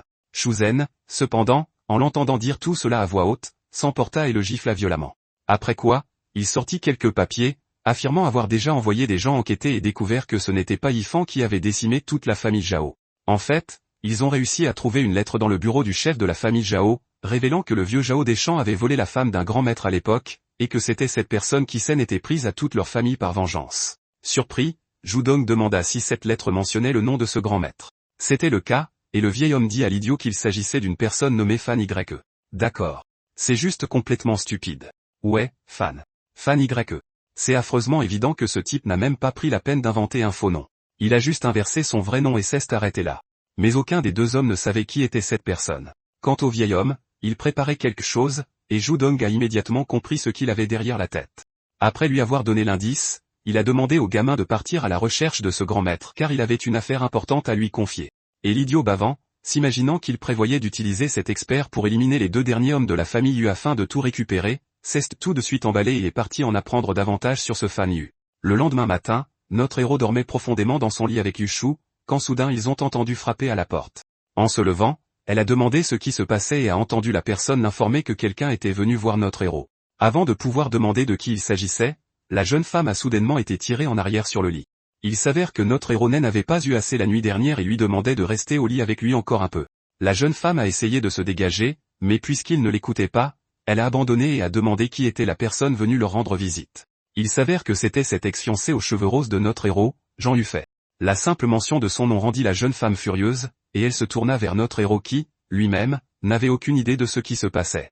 En boudant, elle lui a demandé ce que tout cela signifiait et pourquoi cette femme le réclamait. Et notre héros, la voyant réagir ainsi, lui a demandé si elle était jalouse, ce que la fille a nié. Notre héros savait que c'était le cas, alors il lui a dit qu'ils pouvaient aller la rencontrer tous les deux ensemble. Quelques minutes plus tard, ils sont arrivés devant le manoir et ont vu la fille attendre dehors pour eux deux, et Zhur Yufei, en les voyant, n'a pu nier à quel point ils formaient un beau couple. Mais Yuxian n'avait pas l'intention de perdre son temps avec elle. Elle est donc allée droit au but et lui a demandé pourquoi elle venait chercher son homme après avoir rompu leurs fiançailles, et si elle voulait encore se moquer de lui. Mais Jean Yufei a répondu que ce n'était pas le cas. Elle était seulement venue s'excuser auprès de Yefan pour ce qui s'était passé ce jour-là, expliquant que c'était son oncle qui l'avait forcé à rompre les fiançailles. À cet instant, ils ont entendu une voiture s'arrêter derrière eux, et un homme en est sorti en appelant Jean Yufei. En y regardant de plus près, notre héros vit qu'il s'agissait du jeune maître aîné de la famille Li, nommé Li Yunyang. L'homme s'est précipité, attrapant Shan Yufei par les bras, en disant qu'il était venu l'emmener dîner. Mais la jeune femme, prise au dépourvu, lui a demandé qui lui avait dit qu'elle était là, et si c'était son oncle. Pendant ce temps, notre héros, qui avait initialement l'intention de lui pardonner, a changé Davis après avoir vu que sa famille avait choisi la famille Lee, les mêmes personnes qui avaient contribué à la destruction de toute sa famille et à la mort de tous ses frères. Le voyant trembler, Yu-Hook s'est inquiété pour notre héros et a supposé qu'il devait être dévasté de voir son ex-fiancée avec quelqu'un d'autre. Et dans sa colère, elle a crié sur la fille, exigeant de savoir ce que tout cela signifiait. Et si la seule raison pour laquelle elle était venue était d'exhiber sa nouvelle relation, elle a clairement fait comprendre qu'elle était la femme de Yu. Alors elle devait arrêter d'embêter son mari avec ses singeries. Et pour lui montrer à quel point elle était sérieuse envers notre héros, elle a pris son visage entre ses mains et l'a embrassé juste devant eux. Des larmes ont commencé à couler sur le visage de Xian Yufei lorsqu'elle a compris ce que cela signifiait, et elle leur a demandé s'il avait déjà consommé leur mariage. Et la jeune femme, l'air très fière, a répondu que oui et lui a dit de se dépêcher de dégager. Notre héros lui-même est intervenu, disant à Xian Yufei que peu importe si elle refusait d'être sa femme, car il avait déjà eu Chu. Et pour remuer le couteau dans la plaie, il a souligné que sa femme était plus jolie qu'elle, et qu'en plus il en avait 7 comme elle. Ouais. Ça lui a mis un coup dur. Et pour être honnête, je ne me sens pas du tout mal pour elle. Faire quelque chose d'aussi ignoble le jour même où le gamin a perdu ses 7 grands frères? Ouais. Elle a eu ce qu'elle méritait. Sur ce, elle s'est retournée et s'est préparée à partir, souhaitant bonne chance au gamin pour l'avenir. Le futur cocu a essayé de retenir la fille, mais elle était tellement en colère qu'elle lui a fait voler son bouquet de fleurs des mains d'une claque, lui disant de dégager. En la voyant s'éloigner, notre héros n'a pas ressenti le moindre regret, car tout cela était arrivé à cause des choix qu'elle avait faits, des choix irréversibles. Retour à la résidence de la famille Liu, dans la capitale provinciale, où un homme en colère exigeait des explications sur ce qui se passait. Apparemment, la nouvelle de la signature d'un contrat par Shao avec la famille Su avait également atteint la capitale, et l'homme n'était pas ravi d'apprendre que la famille Xia prenait non seulement le parti de la famille YE, mais qu'elle soutenait également la famille Su. Ce vieil homme qui hurlait Liu Ran, le patriarche de la famille Liu. Un homme dans la foule a rapporté que d'après ce qu'ils ont pu rassembler, Xia soutenait les deux familles pour payer une dette de vie, mais le vieil homme se fichait des raisons. Tout ce qui lui importait était de faire un exemple de ses familles pour avertir tout le monde de ce qui arrive quand on s'oppose à eux, c'est pourquoi sa première cible était la famille Su, et il prévoyait de les détruire complètement. Après avoir pris sa décision, il a dit à tout le monde que la famille Zhao avait déjà été anéantie, mais qu'il restait encore les familles Li et Wang, et a ordonné à tous de se rassembler pour éradiquer totalement le groupe Su, ruiner Su Yushio et traîner sa réputation dans la boue. On passe à Yufei elle-même, qui faisait signe au revoir à notre garçon après l'avoir renvoyé avec Wang Fugi pour qu'il prenne l'air et qu'elle puisse se concentrer sur son travail. Parce qu'après la nuit dernière, il était beaucoup trop haut de colle avec elle. Mais comme il n'arrêtait pas de se plaindre, elle a promis de venir le chercher après son travail. Sur ce, ils sont sortis du bâtiment, et après quelques pas, Wang Fugi s'est soudainement arrêté et, avec un sourire en coin, a dit à notre héros qu'il n'avait plus besoin de faire semblant, puisqu'il n'y avait personne autour d'eux. Surpris, notre héros lui a demandé de quoi il parlait et a entendu Wang Fugi dire qu'il savait qu'il avait déjà retrouvé tous ses souvenirs, et que ça ne servait à rien de le lui cacher. En plus, il se doutait bien que le gamin avait aussi joué un rôle dans la destruction de la famille Zhao, ce à quoi notre héros n'a fait que sourire, car ce type le connaissait trop bien. Mais il savait aussi qu'il ne pouvait pas l'entraîner dans ses problèmes car les ennemis de sa famille étaient bien trop nombreux, avec le risque qu'ils s'en prennent aussi à lui. Pensant vite, il a recommencé à faire l'idiot, faisant sursauter le pauvre gars.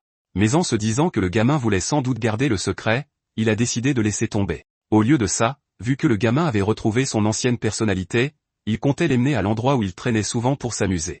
Et franchement, c'était un endroit super dangereux. Mais je me demande bien quel genre d'endroit laissait entrer un gamin de 15 ans.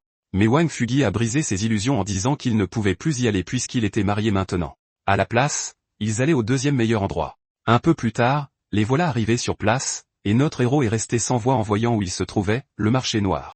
Mais pas n'importe quel marché noir, le plus grand de la ville, où on peut acheter toutes sortes d'objets rares et précieux, à condition d'en avoir les moyens, bien sûr.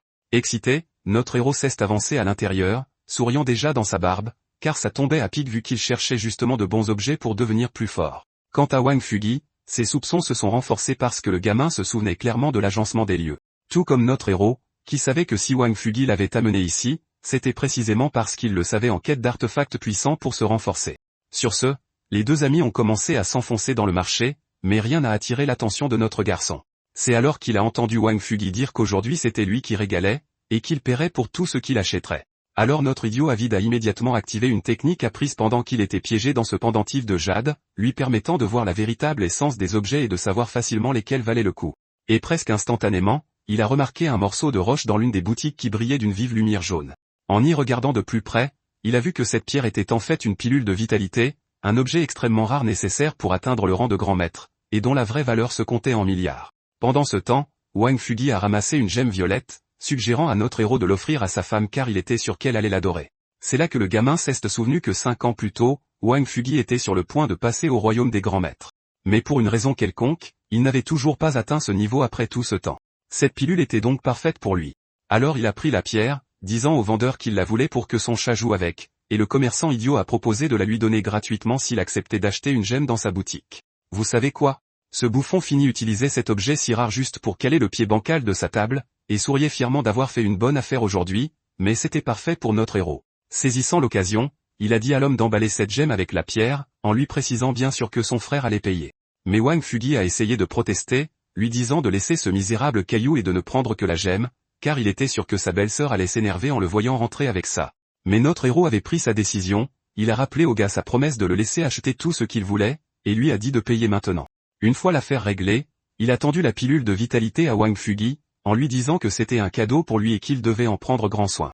Au moment même où il faisait ça, il a surpris la conversation d'hommes derrière lui parlant de la famille YE, et de la façon dont l'un de leurs ennemis avait engagé un puissant expert pour les éliminer totalement. En entendant leurs paroles, notre héros a compris que l'ennemi commençait à bouger, mais le problème, c'est qu'il ne s'attendait pas à ce qu'il agisse aussi vite. Pourtant, il n'avait pas peur, car avec sa puissance, il était sûr de triompher, peu importe ce qu'on lui enverrait.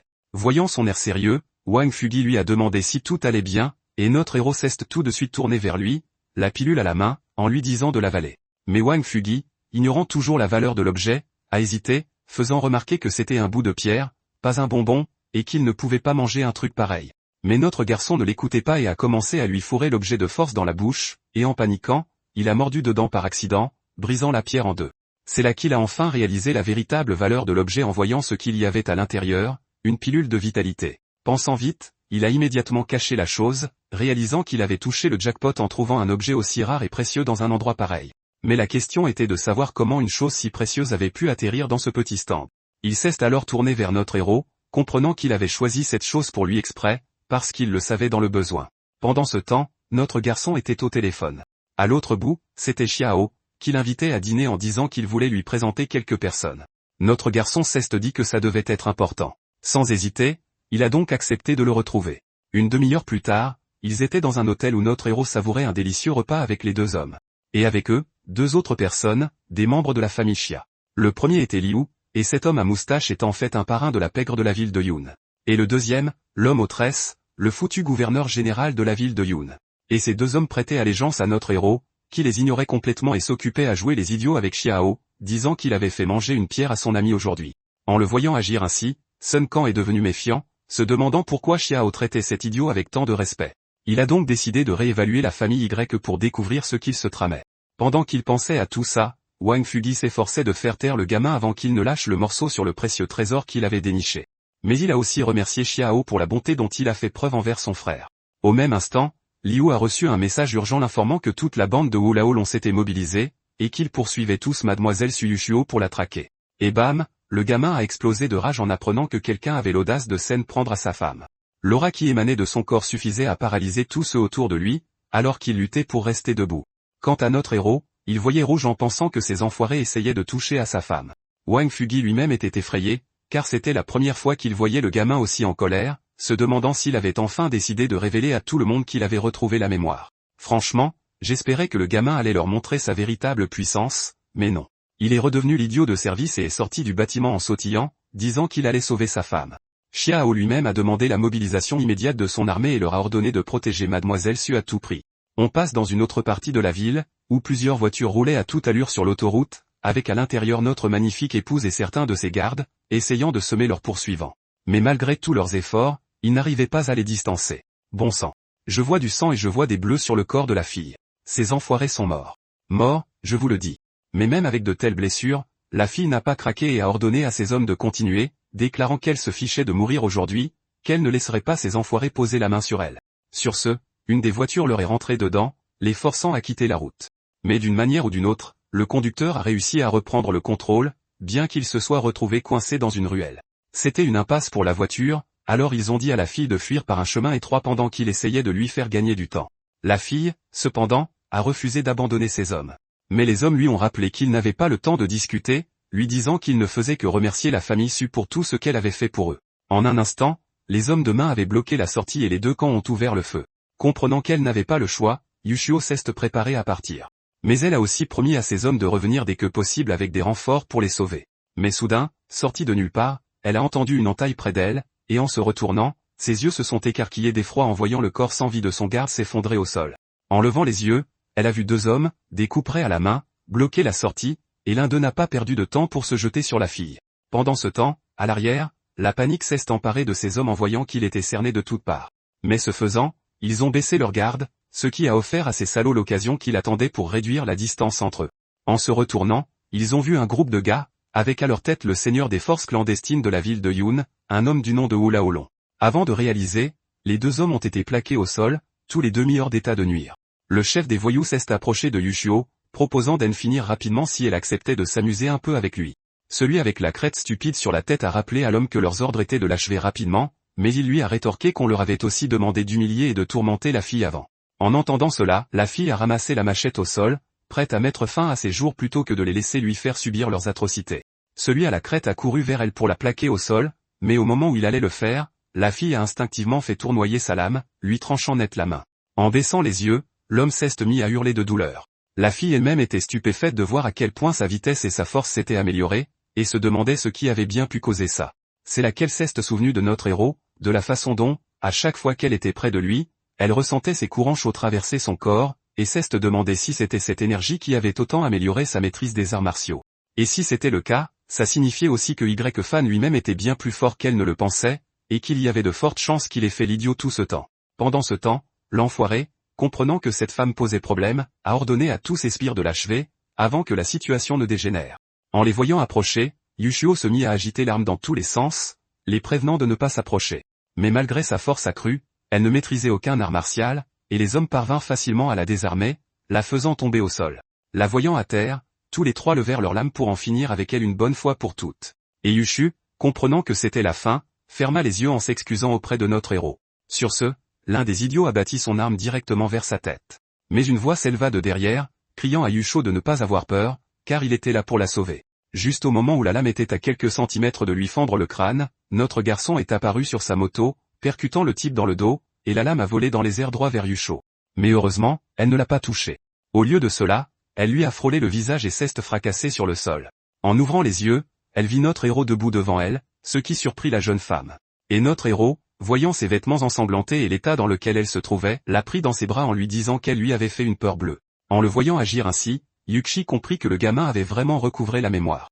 Mais notre héros savait qu'il était encore beaucoup trop tôt pour lui dire la vérité, alors il a repris son air idiot. Pendant ce temps, l'enfoiré derrière s'approchait lentement de lui. Et dès qu'il fut à portée, il abattit son arme vers eux deux.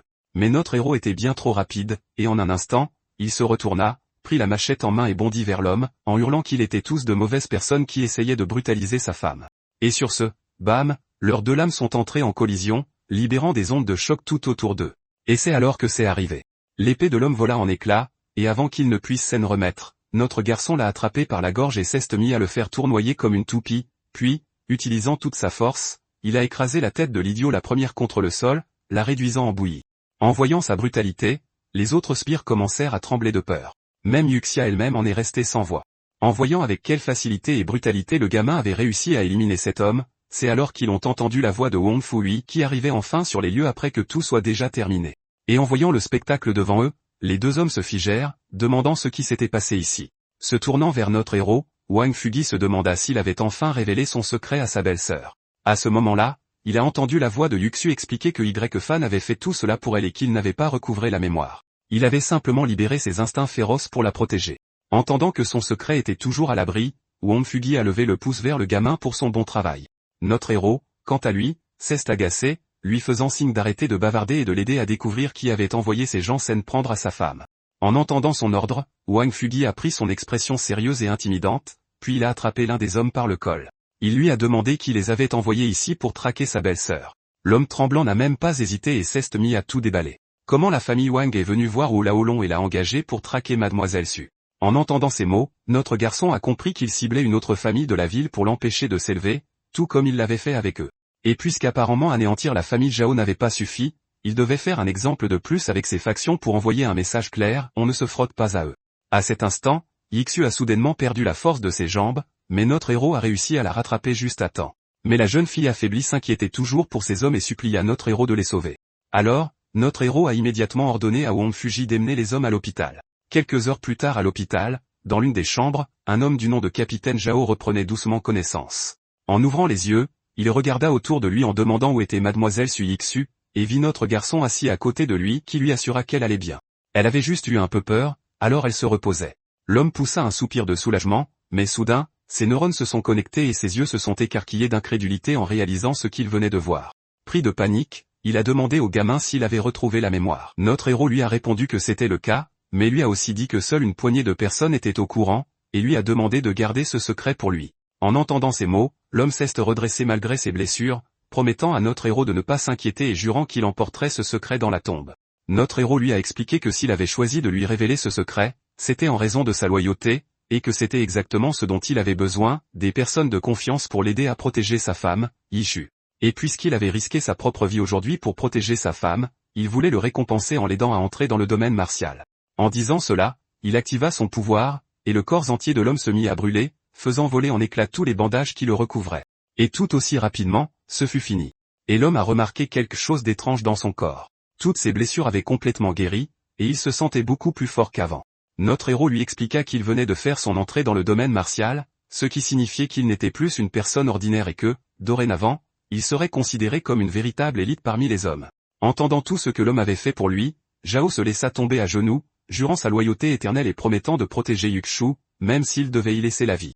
Mais notre héros n'avait pas fini. Il lui a tendu un flacon contenant des pilules fortifiantes, qui l'aiderait à améliorer sa cultivation et à rendre son corps plus fort, en promettant que s'il accomplissait bien ses devoirs, il ne manquerait pas de récompense. Pendant ce temps, au manoir de la famille Zhu, Zhu Dong informait Zhu Zhang qu'il avait réussi à obtenir les coordonnées de ce fan YE, et suggérait de l'engager immédiatement pour éliminer le vieil homme Y Shen Feng et notre héros.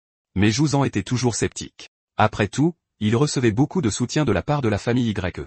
Et si cet homme échouait dans sa mission, ce serait désastreux pour eux tous.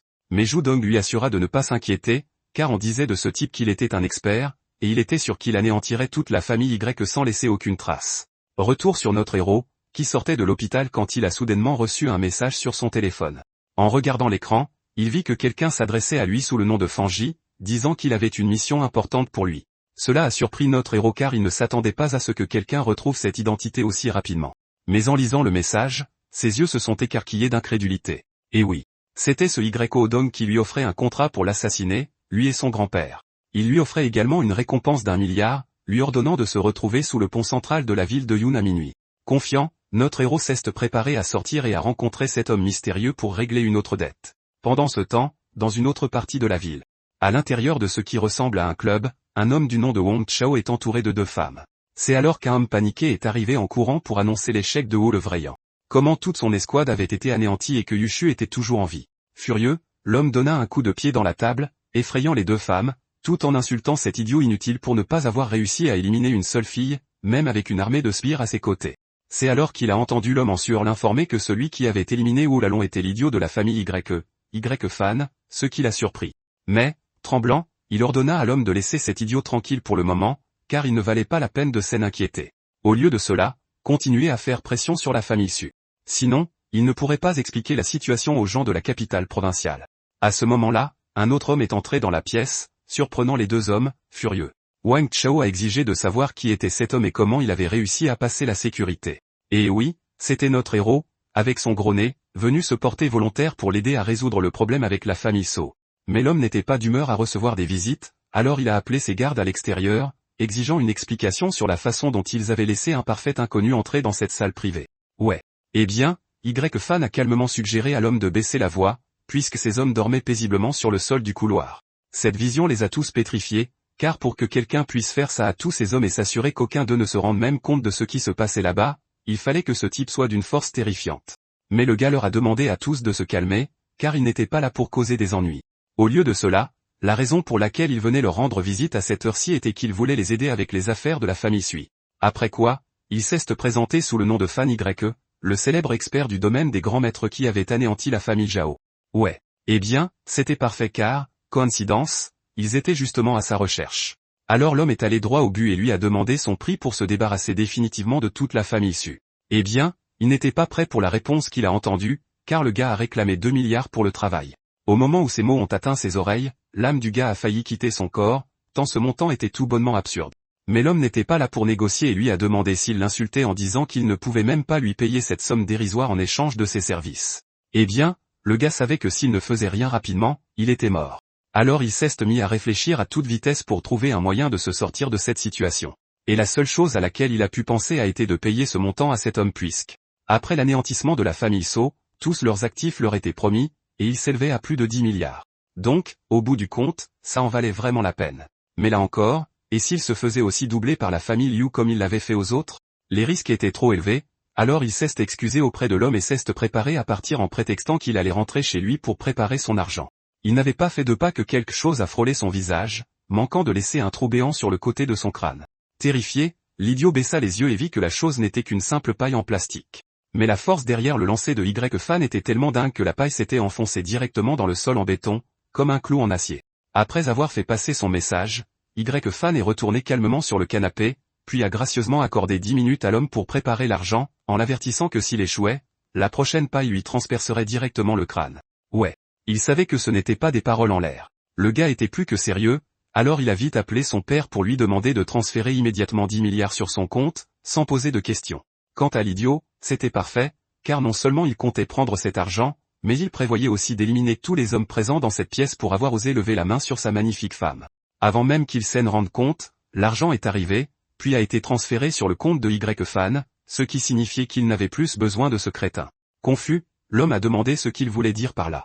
Et la réponse est arrivée sous la forme d'un sourire glacial, alors que Y-Fan arrachait ce masque bon marché de son visage, disant à cet idiot qu'il savait très bien que sa famille était responsable de l'attaque contre sa magnifique épouse. Ouais, c'était bien la dernière chose que le gars s'attendait à voir, et il était tellement choqué de découvrir l'idiot de Y-Fan derrière ce masque qu'il en est tombé sur le cul. En plus, contrairement aux autres, celui-ci avait un cerveau. Puisqu'il s'est rappelé qu'il y a 5 ans, on disait que ce type était au sommet du royaume des grands maîtres martiaux, ce qui signifiait qu'il devait être à un tout autre niveau aujourd'hui, et il s'en était pris à la femme d'un type pareil. Il a donc instantanément changé de camp, s'est jeté aux pieds de notre garçon et a promis de lui obéir pour le reste de ses jours si seulement il épargnait sa vie et celle de sa famille. Eh bien, ce n'était pas vraiment nécessaire parce que, voyez-vous, il avait déjà plein de gens pour faire ça. Cependant, il y avait une chose dont il avait besoin de sa part. Et le crétin, voyant une lueur d'espoir, a commencé à implorer pitié, promettant de lui donner tout ce qu'il désirait, ce qui tombait bien, vraiment bien. C'était exactement ce que notre garçon voulait entendre. Il a donc exigé qu'il lui donne sa vie en guise de paiement pour avoir osé toucher à sa femme. Bon, cet enfoiré était peut-être un lâche, mais il ne comptait pas tomber tout seul. S'il devait mourir ici, il emmènerait cet idiot avec lui. Alors il a passé un appel pour enregistrer secrètement toute cette conversation, afin que tout le monde sache que celui qui détruisait toutes ses familles n'était autre que Y-Fan. Mais sa chance a tourné au moment où il a décidé de s'en prendre à Suyushio, et notre garçon a vite remarqué ce qu'il faisait. Il a donc immédiatement utilisé sa puissance pour lui arracher cette chose des mains, l'envoyant voler au loin. Et comme il refusait de retenir la leçon même aux portes de la mort, il a décidé de rendre ça encore plus douloureux pour le gars. Et une fois satisfait, pouf, il a serré le poing et l'homme devant lui s'est transformé en cendre. Et une fois le chef réglé, il était temps de nettoyer les ordures, alors il leur a ordonné de se préparer, car aucun d'entre eux ne sortirait d'ici vivant. 1 minute ou 2 plus tard, le silence total était tombé sur les lieux, seules des cendres flottaient dans l'air tandis que notre héros attrapait le téléphone de cet imbécile pour voir qui il essayait de contacter. En regardant l'écran, il a vu que c'était le père de cet homme. Il a donc décidé de lui laisser un message, a jeté l'appareil sur le côté et s'est préparé à partir chercher sa prochaine victime. Du côté du grand patron lui-même, il a reçu un message du téléphone de son fils disant qu'il avait été kidnappé par quelqu'un, et d'après le texte, il était retenu en otage au pont central de la ville de Yoon. Mais l'homme n'était pas dupe. Après avoir vu les récents incidents et comment les familles influentes impliquées dans la chute de la famille Y étaient ciblées, il a ordonné à toute son armée de se rassembler immédiatement, car il se rendait sur ce pont pour découvrir qui se cachait derrière tous ces meurtres. Le lendemain, nous nous retrouvons devant un immense hôpital, et dans l'une des chambres se trouvait notre belle Yushio, ouvrant doucement les yeux au son d'une voix familière. En regardant sur le côté, elle a vu notre héros, qui était resté assis à son chevet toute la nuit, visiblement soulagé de l'avoir enfin réveillé. Voir son visage lui a rappelé l'incide, comment elle avait été poursuivie par des assassins et avait failli perdre la vie. Jusqu'à ce que Y-Fan apparaisse et la sauve héroïquement en massacrant tous ces hommes. Avant même qu'elle n'ait pu le remercier, le gars a pris son visage entre ses mains et lui a assuré qu'elle n'avait pas à s'inquiéter, qu'il avait déjà parlé au médecin et que, selon lui, elle avait juste besoin d'un peu de repos. Après quoi, elle pourrait rentrer à la maison. Mais la jeune femme savait que ce ne serait pas si simple, car elle avait encore beaucoup de choses à régler avant de pouvoir reprendre une vie normale. La première chose à faire était donc de regarder son téléphone pour comprendre ce qui se passait et voir à quel point la situation était grave à l'extérieur. Elle a donc appelé son meilleur informateur pour faire le point sur la situation. Et franchement, les choses ne s'annonçaient pas très bien. Quelqu'un avait volé leur dernière formule de recherche et l'avait divulguée à un groupe rival qui avait déjà sorti un nouveau médicament basé sur leurs travaux. C'est alors que Monsieur Xiao est également entré dans la chambre et a confirmé la nouvelle. Après ça, il lui a montré la vidéo de l'homme en train de parader avec cette chose devant le public, en la présentant comme leur propre création. Je ne sais pas si vous vous souvenez de cet homme ou non, mais c'est Li Yunyang, le même type qui veut forcer notre Xian Yufei aux cheveux roses à l'épouser. Mais la jeune femme était davantage concentrée sur cette pilule de beauté qu'il tenait à la main, le cœur totalement brisé. Pour créer ce médicament, sa famille avait passé de nombreuses années à faire des recherches, y avait investi presque toutes ses ressources, et comptait dessus pour redresser la barre. Et pour remuer le couteau dans la plaie, Monsieur Xiao a informé la femme que presque tous les partenaires de la ville avaient décidé de couper les ponts avec sa famille, ce qui signifiait que leur jour était compté. Ouais. La femme savait qu'il avait raison, mais il était hors de question qu'elle se laisse abattre sans se battre. Elle s'est donc armée de courage et a demandé au vieil homme de s'occuper de son mari inutile, pendant qu'elle fonçait à son entreprise pour régler le problème. Après son départ, Y-Fan n'a pas pu s'empêcher de trouver qu'elle réagissait de manière excessive pour une simple formule de beauté, un truc qu'il aurait pu sortir de sa tête sans effort et qui aurait été 100 fois meilleur que tout ce qu'il avait créé. Bien que Xiao soit d'accord, il a aussi rappelé au gamin qu'il passait pour un idiot aux yeux du monde, alors pourquoi cette femme croirait-elle qu'un produit fait par lui puisse rivaliser avec quelque chose développé après d'innombrables années de recherche? Eh bien, l'homme n'avait pas tort. Alors il a posé des questions sur ce type que sa deuxième femme comptait inviter pour soigner son cerveau, pour savoir s'il était vraiment aussi doué qu'on le disait, parce qu'il avait l'intention de l'utiliser pour aider la famille issue. En voilà un bon plan. Mais le problème était de savoir pourquoi un médecin de cette trempe l'aiderait en quoi que ce soit. Apparemment, notre héros avait aussi un plan pour ça, qui trottait dans sa grosse tête. À ce moment-là, il a entendu son téléphone sonner. En décrochant, il a entendu la voix de la fille aux cheveux roses à l'autre bout du fil. Elle semblait vraiment terrifiée pour une raison quelconque et lui demandait de l'aide. Même s'il était inquiet, il devait continuer à jouer son rôle d'idiot, alors il a demandé à la femme si quelqu'un l'embêtait ou quelque chose du genre. La réponse était oui, et selon elle, il était la seule personne à pouvoir la sortir de cette situation. Et merde, il s'agissait de ce même homme qui avait volé la formule de la pilule de beauté de la famille Su, et maintenant il la forçait à l'épouser. Et pour couronner le tout, leur banquet de fiançailles avait lieu ce soir, elle n'avait donc plus aucune issue. Dès qu'il a entendu le nom de cet homme et compris qu'après avoir ruiné deux familles, il n'était toujours pas satisfait et essayait maintenant d'épouser Xian Yufei de force. Y-Fan était furieux, alors il a demandé à la fille d'envoyer une voiture pour venir le chercher, promettant de l'aider à se débarrasser de cette vermine qui la harcelait. L'histoire coupe et nous voilà à l'extérieur du manoir de cet idiot, avec notre héros et la fille aux cheveux roses. Elle le remerciait d'avoir accepté de l'aider tout en s'excusant pour tout ce qu'elle lui avait fait le jour même où toute sa famille était tombée. Rejetant simultanément toute la faute sur son oncle à la moustache pointue, qui l'avait forcé à rompre leurs fiançailles. Même si elle avait une explication plutôt raisonnable pour ses actes, tout cela était dû à son père hospitalisé. Elle n'avait pas l'argent nécessaire pour payer son traitement et n'avait donc pas eu d'autre choix que de suivre les ordres du chef de famille pour le bien de son père. Ouais. Eh bien, il s'avère que cette histoire tenait la route, car juste après son propre accident il y a 5 ans, son père avait lui aussi été impliqué dans un accident de voiture qui l'avait laissé dans un état végétatif. Cela a donné au second oncle de cette famille l'opportunité dont il avait besoin, et il s'est hissé au poste de chef de famille pour prendre le contrôle de tout leur groupe. Quant à la fille, elle a assuré à notre garçon que ses sentiments pour lui n'avaient jamais changé et qu'elle l'aimait toujours. Sinon, pourquoi lui serait-elle restée fidèle pendant 5 ans malgré son état? Elle avait peut-être raison, mais la raison pour laquelle il s'en prenait à cet homme n'était pas elle. Puisqu'au bout du compte, sa famille avait aussi largement contribué à la mort de ses frères.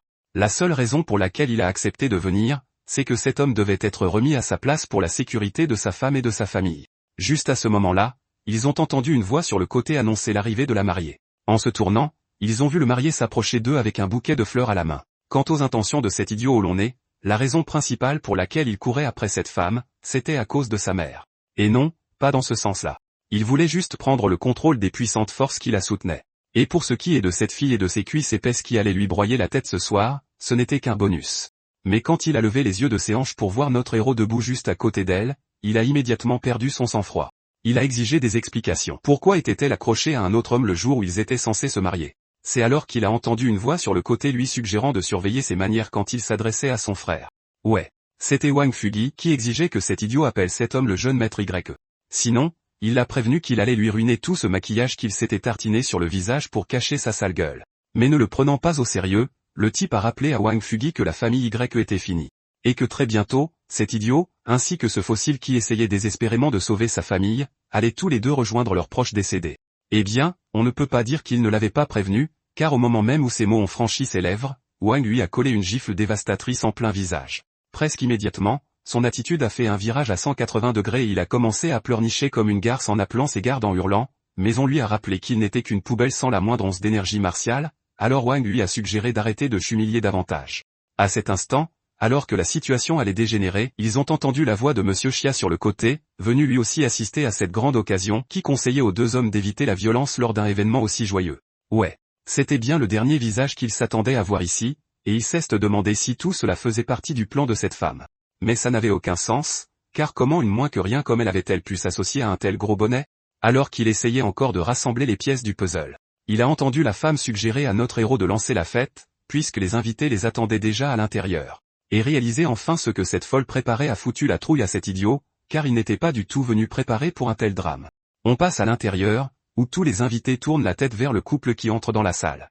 Et disons que c'était bien la dernière chose à laquelle il s'attendait aujourd'hui, vu qu'il était persuadé d'assister au mariage entre cet idiot au long nez et cette fille. Alors que faisait l'idiot de la famille Y si près d'elle? Eh bien, le père de cet idiot se posait exactement la même question. Pourquoi sa future belle-fille enlaçait-elle cet homme devant tous les invités au lieu d'entrer avec celui qu'elle était censée épouser? Mort de peur, l'homme à la moustache en pointe a couru vers la fille pour exiger des explications, mais n'a reçu qu'un regard glacial de sa part, lui faisant clairement comprendre d'aller se faire voir. Après quoi, elle a tourné les talons et a commencé à s'éloigner, ignorant royalement les cris de l'idiot. C'est là que le vrai drame a commencé, elle s'apprêtait à traîner la réputation de toute la famille de cet homme dans la boue, ainsi que la sienne. Elle a déclaré qu'elle rompait ses fiançailles avec lui, refusant qu'on lui impose quoi que ce soit sans son consentement, révélant même que c'était son oncle qui l'avait forcé à agir ainsi lors des funérailles du fils de la famille Y. De plus, elle renouait ses fiançailles avec Y fan et demandait la bénédiction de tout le monde. Ouais. Bon, joli discours et tout, mais il était trop tard pour espérer le pardon, car ses actes avaient déjà jeté la honte sur sa famille à lui. En plus, elle avait eu le choix à l'époque. Si elle avait fait preuve de ne serait-ce que la moitié de cette détermination le jour des funérailles, elle ne serait pas dans une situation aussi pitoyable aujourd'hui. Mais au moins, ses excuses à moitié assumées ont réussi à mettre en rogne l'idiot qui se faisait ouvertement cocufier devant tous ses invités. Et franchement, le mec voyait rouge. Mais bon, ce n'est pas comme s'il pouvait faire quoi que ce soit, au fond, ça reste un faible sans le moindre cran pour se défendre sans le soutien de son père. Son père, en revanche, c'était une autre histoire. Alors il a exigé que l'homme à la moustache en pointe lui fournisse une explication valable. Sinon, ça allait très mal finir. Ouais. Le type savait qu'il était cuit, alors il lui a demandé de se calmer 2 secondes et de le laisser gérer la situation. Et par gérer, il voulait dire courir vers la fille en hurlant pour qu'elle se ressaisisse avant de tous les faire tuer. Ouais. Eh bien, on dirait qu'elle avait des envies suicidaires, puisqu'elle a refusé d'épouser cette bête sous apparence humaine. Quant à la raison pour laquelle elle avait amené cet homme avec elle aujourd'hui à la cérémonie, c'était pour montrer à tout le monde que ses sentiments pour lui étaient restés les mêmes. Ils étaient toujours des amours de jeunesse, c'est pourquoi elle était prête à rester à ses côtés et à l'aimer pour l'éternité, même s'il restait un idiot jusqu'à la fin de ses jours. Bon sang, même ça n'a pas marché, parce que notre héros voyait bien qu'elle jouait la comédie. Elle se servait de lui comme bouc émissaire pour échapper aux conséquences. Alors, ouais, il n'était pas vraiment ravi. À ce stade, le cocu était à bout, alors il s'est dirigé vers la fille pour la gifler et lui remettre les idées en place pour avoir choisi cet idiot au lieu d'un beau gosse comme lui. Mais il n'avait fait que quelques pas avant que quelque chose ne s'écrase sur sa joue, l'envoyant valser dans les airs. En relevant la tête, il a vu que c'était Wang, qui lui rappelait leur précédente conversation sur la façon de s'adresser à son frère avec respect. En voyant son fils étalé par terre, son père a complètement pété les plombs et a hurlé à ses hommes de le réduire en bouillie. Eh bien, les choses s'annonçaient plutôt mal pour Wang. Même s'il était fort, il faisait face à un nombre écrasant d'ennemis. Mais heureusement pour eux, ils avaient un véritable parrain de leur côté. Sentant que la situation dégénérait, l'homme s'est avancé et a suggéré de régler cette affaire de manière civilisée. Cette remarque a rendu le père de l'idiot furieux, et il lui a alors montré le visage tuméfié de son fils. Ouais. Bon, il ne posait pas de questions, il exigeait. Alors il lui a de nouveau demandé gentiment de ne pas recourir à la violence et d'en discuter comme des adultes. Apparemment, cette fois, le message est bien passé, alors il a décidé de reculer avant que cet idiot ne fasse tout exploser. Se tournant vers notre héros, Liu a suggéré qu'il fît vu que la situation partait déjà en vrille. Quant à la fille, elle regardait le gamin avec des étoiles dans les yeux, cet homme bénéficiait de soutien si puissant même après être devenu idiot, et elle était heureuse de ne pas avoir fait le mauvais choix. Jusqu'à ce que quelqu'un lui attrape la main par derrière, lui demandant d'arrêter. En se retournant, elle a vu l'homme à la moustache en pointe lui montrer une vidéo en direct de son père à l'hôpital. Bizarrement, Il portait un masque à oxygène et semblait avoir du mal à respirer. Terrorisée, la fille lui a demandé ce qu'il faisait, alors le type lui a rappelé qu'elle lui avait forcé la main. Quant à ce qu'elle regardait, c'était juste l'un de ces hommes administrant un poison très spécial dans le corps de son père, un poison qui s'assurait qu'il ne se réveille plus jamais. Mais bon, il n'était pas totalement sans cœur et a donné le choix à la fille. Quitter cet homme, être une fille sage et faire ce qu'on lui disait. Sinon, elle pouvait dire adieu à son père. Tremblante, elle a rappelé au gars que cet homme était aussi son frère aîné. Bien qu'il s'en fichait pas mal, il avait été jaloux de lui toute sa vie car leur père l'avait toujours préféré à lui, et maintenant il comptait tout s'approprier par ses propres moyens. Après avoir mis les choses au clair, il a donné 10 secondes à la fille pour se décider et épouser l'homme qu'il avait choisi pour elle. Sinon, elle subirait le même sort que son père. En voyant la fille s'effondrer au sol, Y-Fan lui-même s'est demandé ce qu'elle allait faire. Après tout, d'un côté il y avait la vie de son père, et de l'autre, l'homme qu'elle aimait. À cet instant, l'idiot blond s'est approché du gamin avec son même sourire arrogant plaqué sur le visage, tout en se moquant de la femme pour avoir cru qu'il serait si facile de lui échapper. Et pour donner une bonne leçon à l'idiot qui venait de le cocufier devant tant d'élite, il s'est jeté sur lui pour le gifler. Mais avant même de l'atteindre, Yufei s'est levé pour faire bouclier devant notre garçon, hurlant à l'homme de garder ses sales pattes loin de lui. La voyant prendre sa défense même à cet instant, le type était si furieux que, sous le coup de l'émotion, il a lâché que cet homme avait gâché son banquet de fiançailles, ce qui lui donnait l'excuse parfaite pour se débarrasser de toute la famille Y.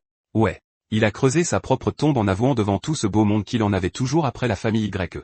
Les autres en avaient tous la mâchoire qui pendait, car cela signifiait qu'une guerre était sur le point d'éclater entre plusieurs factions puissantes, maintenant que la vérité avait éclaté au grand jour. Quant à notre héros, il s'est simplement tourné vers les hommes en leur faisant signe de ne pas intervenir pour le moment et de le laisser s'en charger lui-même. Car c'était le moment idéal pour envoyer un sérieux avertissement à la famille et à ceux qui les soutenaient. Quant à cet idiot arrogant, il a hurlé à notre héros d'arrêter de se cacher derrière une femme et de se battre comme un homme, lui promettant de l'envoyer rejoindre ses frères. Eh bien, apparemment, c'était exactement l'ouverture dont notre héros avait besoin.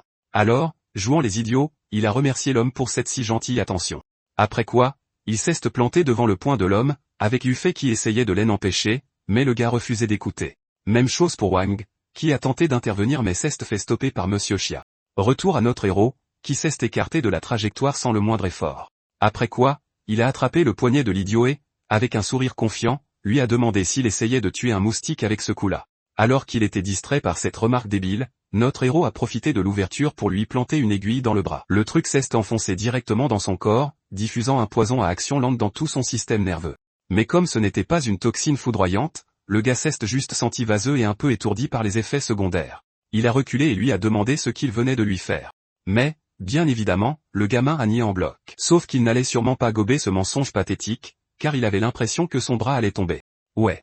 Eh bien, ce bras devrait être le cadet de ses soucis alors qu'il est, car en ce moment même, la toxine se propageait dans son corps et rongeait activement ses organes vitaux, provoquant de graves hémorragies internes. Furieux, le gars a tenté de lui faire cracher la vérité par la force, mais notre héros s'est écarté et a poussé la pauvre femme devant lui pour se protéger. Et ça a marché, car la femme l'a accusé de vouloir piéger une personne mentalement instable avec quelque chose dont il était incapable, et d'en faire tout un plat juste pour cacher qu'il s'était blessé au bras en frappant dans le vide. Son père s'en est mêlé et a dit la même chose, tout en suggérant de ne pas causer plus de problèmes puisque les invités les regardaient. Se tournant vers l'idiot derrière lui, il a fait signe au gars de faire quelque chose avec cette femme stupide. Moustache en pointe a obéi et a couru vers Yufei, lui rappelant que le temps était écoulé, et lui a demandé de faire un choix, son père, ou cet homme mentalement instable. Et pour que ce soit bien clair, il s'est penché et lui a murmuré à l'oreille qu'après tout le scandale qu'elle avait causé ce soir, d'autres familles commençaient déjà à s'en prendre à la famille Y. Il l'a prévenu que si elle n'obéissait pas, un malheur pourrait frapper les 2 derniers membres de la famille Y cette nuit, et tout serait de sa faute pour avoir mêlé cet homme à leurs affaires familiales. Réalisant qu'elle avait entraîné Y-Fan dans ses problèmes et que sa vie était désormais en danger, la jeune fille était anéantie. Alors, pour réparer son erreur, elle a accepté de faire ce que tout le monde voulait, à condition qu'aucun mal ne soit fait à la famille de Y-Fan à cause d'elle. C'est tout ce qu'il voulait entendre. Il lui a alors ordonné de se bouger les fesses, d'essuyer ses larmes et de se faire belle pour la cérémonie de mariage, histoire d'en finir au plus vite. Mais juste avant de partir, elle s'est excusée auprès de lui faire subir ça, disant qu'elle n'avait plus d'autre choix. Se tournant vers Wang, elle lui a demandé de s'assurer que Y-Fan rentre sain et sauf, et de veiller sur lui dorénavant. Mais le gars était clairement contre ça, sachant pertinemment que ce n'était pas ce qu'elle voulait, et lui en a demandé la raison. Mais sachant que répondre à cette question mettrait également sa vie en danger, elle a simplement dit à l'homme de s'en aller, car ils n'étaient de toute façon pas faits pour être ensemble. Monsieur Chia lui-même était contre toute cette mascarade, alors il a demandé au gamin s'il ne comptait pas réagir. En guise de réponse, Fan a simplement baissé la tête une seconde. Puis, boum, il a pointé l'idiot du doigt en hurlant que le gars était malade et ne pouvait pas avoir de femme, ce que l'homme a pris pour une accusation d'impuissance ou quelque chose du genre, hurlant à ses gardes de les jeter dehors. Ouais. Eh bien, ce n'était pas nécessaire, car notre héros était déjà lassé par tout ce drame, et se préparait donc à partir de lui-même. Sur ses talons, les deux hommes se sont également préparés à décamper. Mais aucun d'eux ne se réjouissait de la tournure des événements, surtout Wang, le pauvre n'arrêtait pas de supplier notre héros de lui donner le feu vert pour raser cet endroit. Pendant ce temps, au fond, les deux étaient désormais sur l'estrade, la fille s'excusant auprès des invités pour tout le remue-ménage qu'elle avait causé, mettant ça sur le dos de l'alcool. Et comme le drame était terminé, elle a déclaré qu'elle était prête à lancer ce mariage. Retour à notre héros, qui commençait vraiment à en avoir marre que ce gars le harcèle au lieu de simplement suivre le mouvement. Quoi qu'il en soit, le fait qu'il essaie constamment de l'empêcher de partir lui donnait au moins l'occasion d'assister de ses propres yeux à la chute de la famille de cet enfoiré, puisque le poison allait bientôt faire effet. Et c'est alors que c'est arrivé. Au moment où il atteignit le chiffre 1, l'homme sentit soudain tout son corps exploser d'une douleur atroce, à tel point que son esprit se figea. Et puis, bam, tout aussi vite, l'imbécile s'effondra juste à côté de sa future mariée, l'écume aux lèvres. Terrifié, son père se précipita pour voir comment allait son fils, mais ce dernier ne réagissant plus du tout, il hurla que quelqu'un appelle une ambulance. C'est alors qu'une autre main est apparue pour vérifier l'état du jeune homme, et le résultat a choqué toute l'assemblée lorsqu'il a révélé que l'homme au sol ne respirait plus. Eh bien, tout le monde n'était pas triste de ce dénouement, surtout Yufei, qui se doutait de ce qui s'était réellement passé. Changement de décor à l'extérieur, où l'on voyait notre héros préparer son prochain coup. Le problème, c'est qu'il se passait beaucoup de choses en ville, et qu'il ignorait encore combien de familles travaillaient en secret pour détruire ce qu'il restait de la sienne. Mais il avait appris une chose ce soir, quels que soient ces gens, ils avaient absolument besoin de Yufei, c'est pourquoi ils insistaient tant pour la marier à cette ordure, car cela leur donnerait accès à toutes les ressources de sa famille. Autrement dit, ils ne pouvaient la laisser tomber entre les mains de quiconque pour le moment. Juste au moment où il trouvait une idée, il s'est fait plaquer par derrière dans un gémissement, et cette fois, ce grand nigo était sûr à 100% que notre garçon avait fait semblant depuis le début et qu'il était redevenu lui-même. Ouais, cet homme était plus une épine dans le pied qu'autre chose, car il ne pouvait en aucun cas laisser ce secret s'ébruiter pour le moment, quoi qu'il en coûte. Il s'est donc mis à lui hurler dessus en jouant les idiots, tout en lui disant d'arrêter de répéter la même question stupide en boucle. En plus, il était lourd comme un âne mort, alors il lui a demandé de lui laisser un peu d'espace vital, tout en pestant dans sa barbe contre la stupidité de cette montagne de muscles. Ouais, non. Le gars n'a pas compris l'allusion et a continué d'insister pour qu'il lui dise la vérité, car il était impossible que tout cela ne soit qu'une simple coïncidence. Agacé, notre garçon a reporté son attention sur l'affaire la plus urgente et a fait signe au vieux chia de découvrir dans quel hôpital était gardé le père de Yufei. Suivant ses ordres, il a chargé Liu de s'en occuper, ce que l'homme a fait.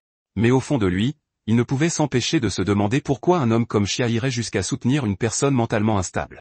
Et après l'incite de ce soir, ses soupçons quant au fait que le gamin ait retrouvé la raison n'ont fait que se renforcer. Quelques minutes plus tard, ils avaient réussi à localiser l'endroit où se trouvait l'homme, et tous se préparèrent donc à partir.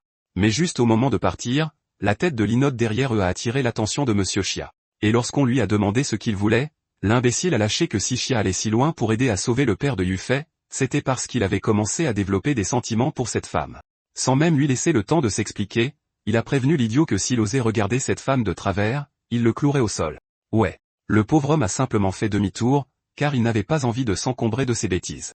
Quant à notre Liu, il leur a suggéré de se dépêcher car, d'après ses informations, suite à la mort de cet homme plus tôt, le type à la moustache en pointe craignait que Yufei ne prenne le contrôle de toute la famille, il prévoyait donc de transférer son père ailleurs pour garder cette fille sous contrôle. Wang était fou de rage que ce type n'ait toujours pas retenu la leçon, mais Chia lui a assuré de ne pas s'inquiéter, car il avait déjà envoyé des hommes pour le retarder. Un peu plus tard, ils sont enfin arrivés à l'hôpital. Mais juste au moment d'entrer, ils ont été arrêtés par un groupe d'hommes postés là par l'homme à la moustache en pointe. Et selon l'homme chauve à l'avant, personne ne passerait sans un ordre direct de son patron. Mais Wang a exigé que le type s'écarte, menaçant de lui briser la mâchoire s'il refusait. Mais l'homme nain n'a fait aucun cas, puisqu'il n'était que 4 contre une douzaine de ces hommes. Ouais, c'est ça. Comme si ça allait arrêter Wang. Il lui a littéralement fracturé la mâchoire tout en réglant leur compte aux autres sbires. Après en avoir fini avec ses déchets, il a demandé à notre héros d'entrer pendant qu'il montait la garde dehors pour s'assurer que personne ne le dérangerait. Quant à Chia, c'était la première fois qu'il voyait la puissance de Wang, et il était terrifié, car avant cela, il ne le considérait que comme un personnage secondaire. Mais cet homme était à un tout autre niveau. De retour à l'intérieur, Fan trouva en effet l'homme étendu inconscient sur le lit. Sans perdre un instant, il commença à examiner le corps de l'homme pour vérifier son état, et par chance, il était encore en vie. Mais la mauvaise nouvelle, c'est que le corps de cet homme était rempli de 7 types de poisons différents pour le maintenir dans cet état. Cela confirmait aussi ses soupçons selon lesquels son propre accident avait été planifié, mais n'ayant pas réussi à se débarrasser de lui ainsi, ces gens avaient utilisé ces toxines pour s'assurer qu'il ne se réveille jamais. Et si tel était le cas, cela signifiait qu'il avait trouvé son nouvel allié, et il se prépara à guérir le corps de cet homme. À l'aide de cette aiguille, il a pratiqué plusieurs incisions à la vitesse de l'éclair, ou quoi qu'il fasse en acupuncture, pour se débarrasser du poison qui circulait dans ses veines. Dès qu'il a fait ça, le corps de l'homme a commencé à trembler violemment, tandis que ses veines se mettaient à gonfler et à noircir. Et tout aussi vite, le poison accumulé en lui a commencé à s'écouler des incisions pratiquées par Y-Fan. Suite à cela, l'homme a lentement commencé à ouvrir les yeux, et la première chose qu'il a vue fut notre héros debout à côté de son lit. Mais avant qu'il ne puisse assimiler sa guérison, Y-Fan a entendu des cris venant de l'extérieur de la chambre, quelqu'un prétendant être de l'armée ordonnait aux hommes postés devant la porte de s'écarter. Dehors, un homme du nom de Goffet s'approchait de la porte pour emmener l'homme inconscient à l'intérieur de cette chambre vers un autre endroit. Mais bien qu'ils fassent étalage de leur statut et de leur autorité militaire, Liu n'était pas effrayé pour un sou. Au lieu de ça, il s'est planté juste devant l'homme, lui faisant clairement comprendre que la seule façon de passer serait de lui passer sur le corps. Voyant sa détermination, le type a fait signe à ses hommes de préparer leurs armes. S'ils savaient seulement sur qui il pointait ses armes, car l'homme qui se tenait devant eux était littéralement le chef d'une énorme organisation mafieuse. De ce fait, le militaire lui-même est devenu un peu nerveux, car c'étaient les dernières personnes qu'il voulait contrarier, sachant très bien ce qui les attendrait, lui et sa famille, s'il touchait à ce type.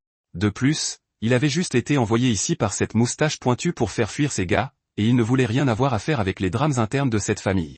Néanmoins, les ordres sont les ordres, alors il a inventé un mensonge en disant qu'il s'agissait d'une mission top secrète du département militaire, suggérant ainsi à l'homme de s'écarter de leur chemin. Mais Liu a tenu bon. Et pas seulement ça, il a même fait signe à ses hommes de se préparer à trouer quiconque essaierait d'entrer dans cette pièce. Mais juste au moment où les choses allaient dégénérer, ils ont entendu la voix de notre héros au fond demander ce qui se passait, et en continuant son petit jeu, il a couru vers l'un des hommes pour attraper le fusil qu'il tenait. Ça a énervé le type qui l'a repoussé, faisant légèrement trébucher notre héros en arrière. Une pièce d'or est alors tombée de la poche de son manteau pour atterrir juste au pied de l'officier principal. Mais avant qu'il ne puisse regarder de plus près ce que c'était, son homme a donné un coup de pied dans l'objet pour l'écarter. Mais ce bref aperçu a suffi pour que l'homme comprenne que cette pièce n'était pas un objet ordinaire. Mais à ce moment-là, un autre de ses hommes l'avait ramassée pour vérifier si elle avait de la valeur. Cependant, il s'en est vite désintéressé, car il était impossible qu'un objet de valeur atterrisse entre les mains d'un imbécile. Il l'a donc jeté à la poubelle. Ouais. Non. Le sol s'est presque dérobé sous les pieds de l'officier lorsqu'il a vu le type faire une chose aussi stupide à un objet d'une telle valeur inestimable. Il a donc sacrifié sa propre dignité pour sauver la chose et éviter qu'elle ne soit jetée dans cette poubelle. Et bien sûr, en y regardant de plus près, l'objet s'est avéré être exactement ce qu'il craignait. Un jeton de l'un des 4 rois célestes de la zone de guerre de Xiongwu, une chose si précieuse que quiconque la détenait possédait un rang supérieur à celui d'un général 4 étoiles et pouvait commander l'armée d'1 million d'hommes de toute la province du sud-est si nécessaire. Mais comme le type derrière lui ne savait pas pourquoi il se mettait dans tous ces états pour une babiole tombée d'un idiot, il en a demandé la raison, et l'homme ne savait absolument pas comment l'expliquer à ce crétin. En se retournant, il a vu notre héros le fixer de ses yeux pétillants, et il n'arrivait pas à croire que cet imbécile était en réalité l'un des 4 rois célestes. Mais il n'avait pas le temps de réfléchir, alors il a ordonné en hurlant à ses hommes de s'agenouiller immédiatement devant lui. Après cela, il s'est dûment présenté à notre héros tout en rendant hommage au roi céleste de la bannière de Xiongwu. Au moment où ces mots ont franchi ses lèvres, toute l'assemblée s'est figée de choc lorsque les hommes ont réalisé qu'il était en présence d'un roi céleste. Y-Fan souriait intérieurement, car ces hommes étaient désormais pratiquement sous ses ordres. Pourtant, il était bien trop tôt pour montrer à tout le monde de quoi il était réellement capable, il a donc demandé à l'homme de se relever. Mais le gars était tellement terrifié qu'il a refusé de se tenir debout devant le gamin. À la place, il lui a rendu sa pièce tout en lui demandant pardon. Y-Fan a pris la chose, a remercié le gars de lui avoir rendu un objet aussi précieux car il coûtait très cher, et lui a demandé de ne parler à personne du fait qu'il le possédait, parce qu'il ne voulait pas que des voleurs viennent lui dérober son précieux jouet. Ouais. Cette dernière partie a fait tiquer le gars, qui s'est demandé si le garçon était juste stupide, ou s'il essayait de l'avertir de ne révéler à personne ce qu'il avait vu aujourd'hui, et que c'était une menace. Ouais.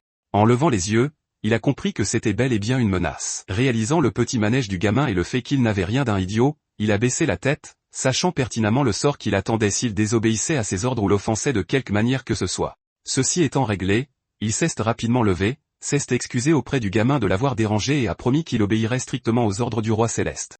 Et juste avant de partir, il lui a chuchoté à l'oreille de garder un œil sur cet homme à la moustache en point, car ce dernier préparait clairement un mauvais coup. Après leur départ, Y-Fan a été approché par Wang, qui lui a demandé si ce truc était vraiment authentique, ou si cet officier était juste paranoïaque.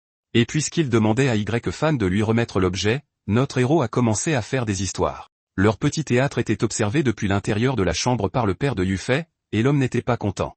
Non pas parce que son propre frère l'avait empoisonné et laissé pourrir dans cet hôpital juste pour pouvoir s'emparer du trône de la famille, mais parce qu'il avait failli perdre un si bon gendre, et il n'y avait pas moyen de le laisser partir si facilement. De plus, lors de leur brève conversation tout à l'heure, Y-Fan lui avait ordonné de continuer à faire semblant d'être dans le coma pour l'instant, et il n'avait aucune idée de la raison pour laquelle il lui demandait une chose pareille. À cet instant, il a entendu une voix familière à l'extérieur de la pièce qui le demandait et prenait de ses nouvelles.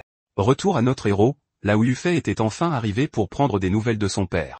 En la voyant si inquiète, Wang a rassuré la jeune femme en lui disant que son vieux père allait bien, tout ça grâce à Y-Fan ici présent, qui s'était occupé de tous ces hommes.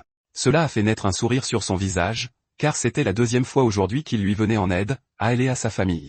Alors en guise de remerciement, la femme, oubliant complètement qu'il était marié à une femme magnifique, lui a sauté dessus pour lui déposer un baiser sur la joue. Mais il était hors de question que notre héros lui pardonne l'implication de sa famille dans la mort de tous ses frères, alors il a repoussé cette idiote de fille. Ouais. Je ne sais pas pour vous, mais je n'ai aucune pitié pour elle. Elle est peut-être stupide, mais elle s'est laissée utiliser comme ça et a failli détruire toute sa famille avec ses caprices égoïstes. Mais je suppose que Wang avait encore un faible pour elle, alors il a réconforté la femme tout en l'aidant à se relever. Et une fois de plus, elle a fait une autre bêtise en manquant totalement de respect à sa femme actuelle, promettant de n'épouser que lui et personne d'autre, se jetant littéralement sur lui comme s'il n'avait pas déjà assez de problèmes. Maintenant, il devait jouer les babysitter avec cette idiote et réparer les pots cassés de sa famille. Mais notre héros n'était pas dupe, alors il a dit carrément à la fille qu'il ne voulait plus d'elle, qu'il était un homme marié et qu'il attendait même un enfant avec sa femme actuelle. Ouais. Cette seule phrase a brisé toutes les illusions qu'elle s'était construites dans sa tête détraquée, mais devinez ce que cette femme éhontée a fait ensuite? Elle a insisté lourdement. Au lieu de reculer, elle a attrapé sa main et a commencé à le séduire juste devant tous ces gens. Et puis c'est arrivé. Ils ont entendu une autre voix au fond demander ce qu'il se passait ici. Ouais. C'était notre belle et fidèle Suyushuo, qui, sachant très bien qu'elle risquait sa propre vie et celle de sa famille en restant avec Y-Fan, a refusé de le quitter et est resté à ses côtés jusqu'à ce jour. Et sachant que c'était cette fille aux cheveux roses et son attitude stupide qui séduisait son homme, elle lui a ordonné de reculer, tout en soulignant qu'elle savait tout des incidents de ce soir, comment elle s'était servie de son mari pour échapper à son propre mariage, et que maintenant, elle essayait de le lui voler. Et bon sang, elle n'y est pas allée de main morte sur les insultes, la traitant carrément de femme vulgaire en plein visage pour être assez effrontée pour courir après un homme marié. Eh bien, la fille aux cheveux roses a essayé de trouver une excuse bancale, mais Yushuo a refusé d'écouter le moindre mot et lui a suggéré de disparaître de leur vue le plus vite possible car sa sœur Linglon n'allait pas tarder à arriver. Et si elle découvrait ce qu'elle faisait à Y-Fan, elle savait déjà très bien ce qui allait lui arriver. Ouais. Elle savait pertinemment de quoi cette femme était capable, alors elle a décidé de partir, mais pas avant de prévenir Yushuo qu'elle n'abandonnerait pas Y-Fan, qu'elle reviendrait le chercher et qu'il serait à elle d'une manière ou d'une autre. Maintenant qu'elle était enfin partie, notre héros a posé des questions sur Linglon et sur l'endroit où elle se trouvait actuellement. Ouais. Eh bien, d'abord, il devait s'expliquer, que diable faisait sa main sur la poitrine de cette traînée, et pourquoi n'a-t-il pas essayé de la repousser quand elle tentait de le séduire? Mais visiblement, ce n'était pas entièrement de sa faute. Elle a donc décidé de fermer les yeux pour cette fois et a dit au gamin que Linglon était presque de retour en ville avec le saint médical qui était censé soigner sa maladie. L'histoire fait un bond en avant jusqu'à l'aéroport, où ils étaient tous arrivés pour accueillir la jeune femme. Mais il y avait un problème. D'après les informations du vieux Chia, une embuscade les attendait dans cet aéroport, alors il leur a suggéré de rester tous sur leur garde, car la personne qui avait envoyé ces hommes ne se retenait plus. Cela a surpris Wang, car l'homme qu'il devait récupérer était un expert national nommé par la famille royale. Il a donc demandé si ces gens auraient vraiment le cran d'attaquer cet endroit, sachant qu'ils risquaient de blesser le saint médical. La réponse était oui, et quand Chia a dit que ces types ne se retenaient plus, il était très sérieux. Car cette fois, ils n'ont pas seulement envoyé des assassins ordinaires, ils ont engagé plusieurs experts en arts martiaux, certains dépassant même le domaine de maîtrise martiale. Ouais. C'était vraiment une mauvaise nouvelle, car gérer un tel nombre d'ennemis allait être très problématique pour lui s'il attaquait tous en même temps. Mais heureusement, il avait aussi des gens pour l'aider. Alors il a fait signe à Chia de s'occuper de ces assassins de manière à ne pas provoquer d'agitation. Chia a obéi et a ordonné à Liu de s'occuper personnellement de la situation et de s'assurer d'éliminer le plus grand nombre d'assassins possible. Quant à ceux qu'il ne pourrait pas gérer, il pouvait les lui laisser, car lui aussi était venu préparer avec une petite surprise. Sur ce, l'histoire fait une ellipse de quelques minutes, et on voit un gros homme faire son rapport à un type sur la disparition soudaine de la plupart de leurs hommes, et sur le fait qu'il n'arrive plus à les contacter. Le binoclard a demandé combien d'hommes étaient encore disponibles pour poursuivre la mission, et la réponse fut 3 personnes, lui y compris. Ouais. Cette réponse lui a valu une violente gifle en plein visage pour avoir baissé la garde et ruiné tout le plan. Mais il était déjà trop tard pour appeler des renforts, alors il a ordonné à ce gros idiot de retarder Y-Fan et les gens qui l'accompagnent.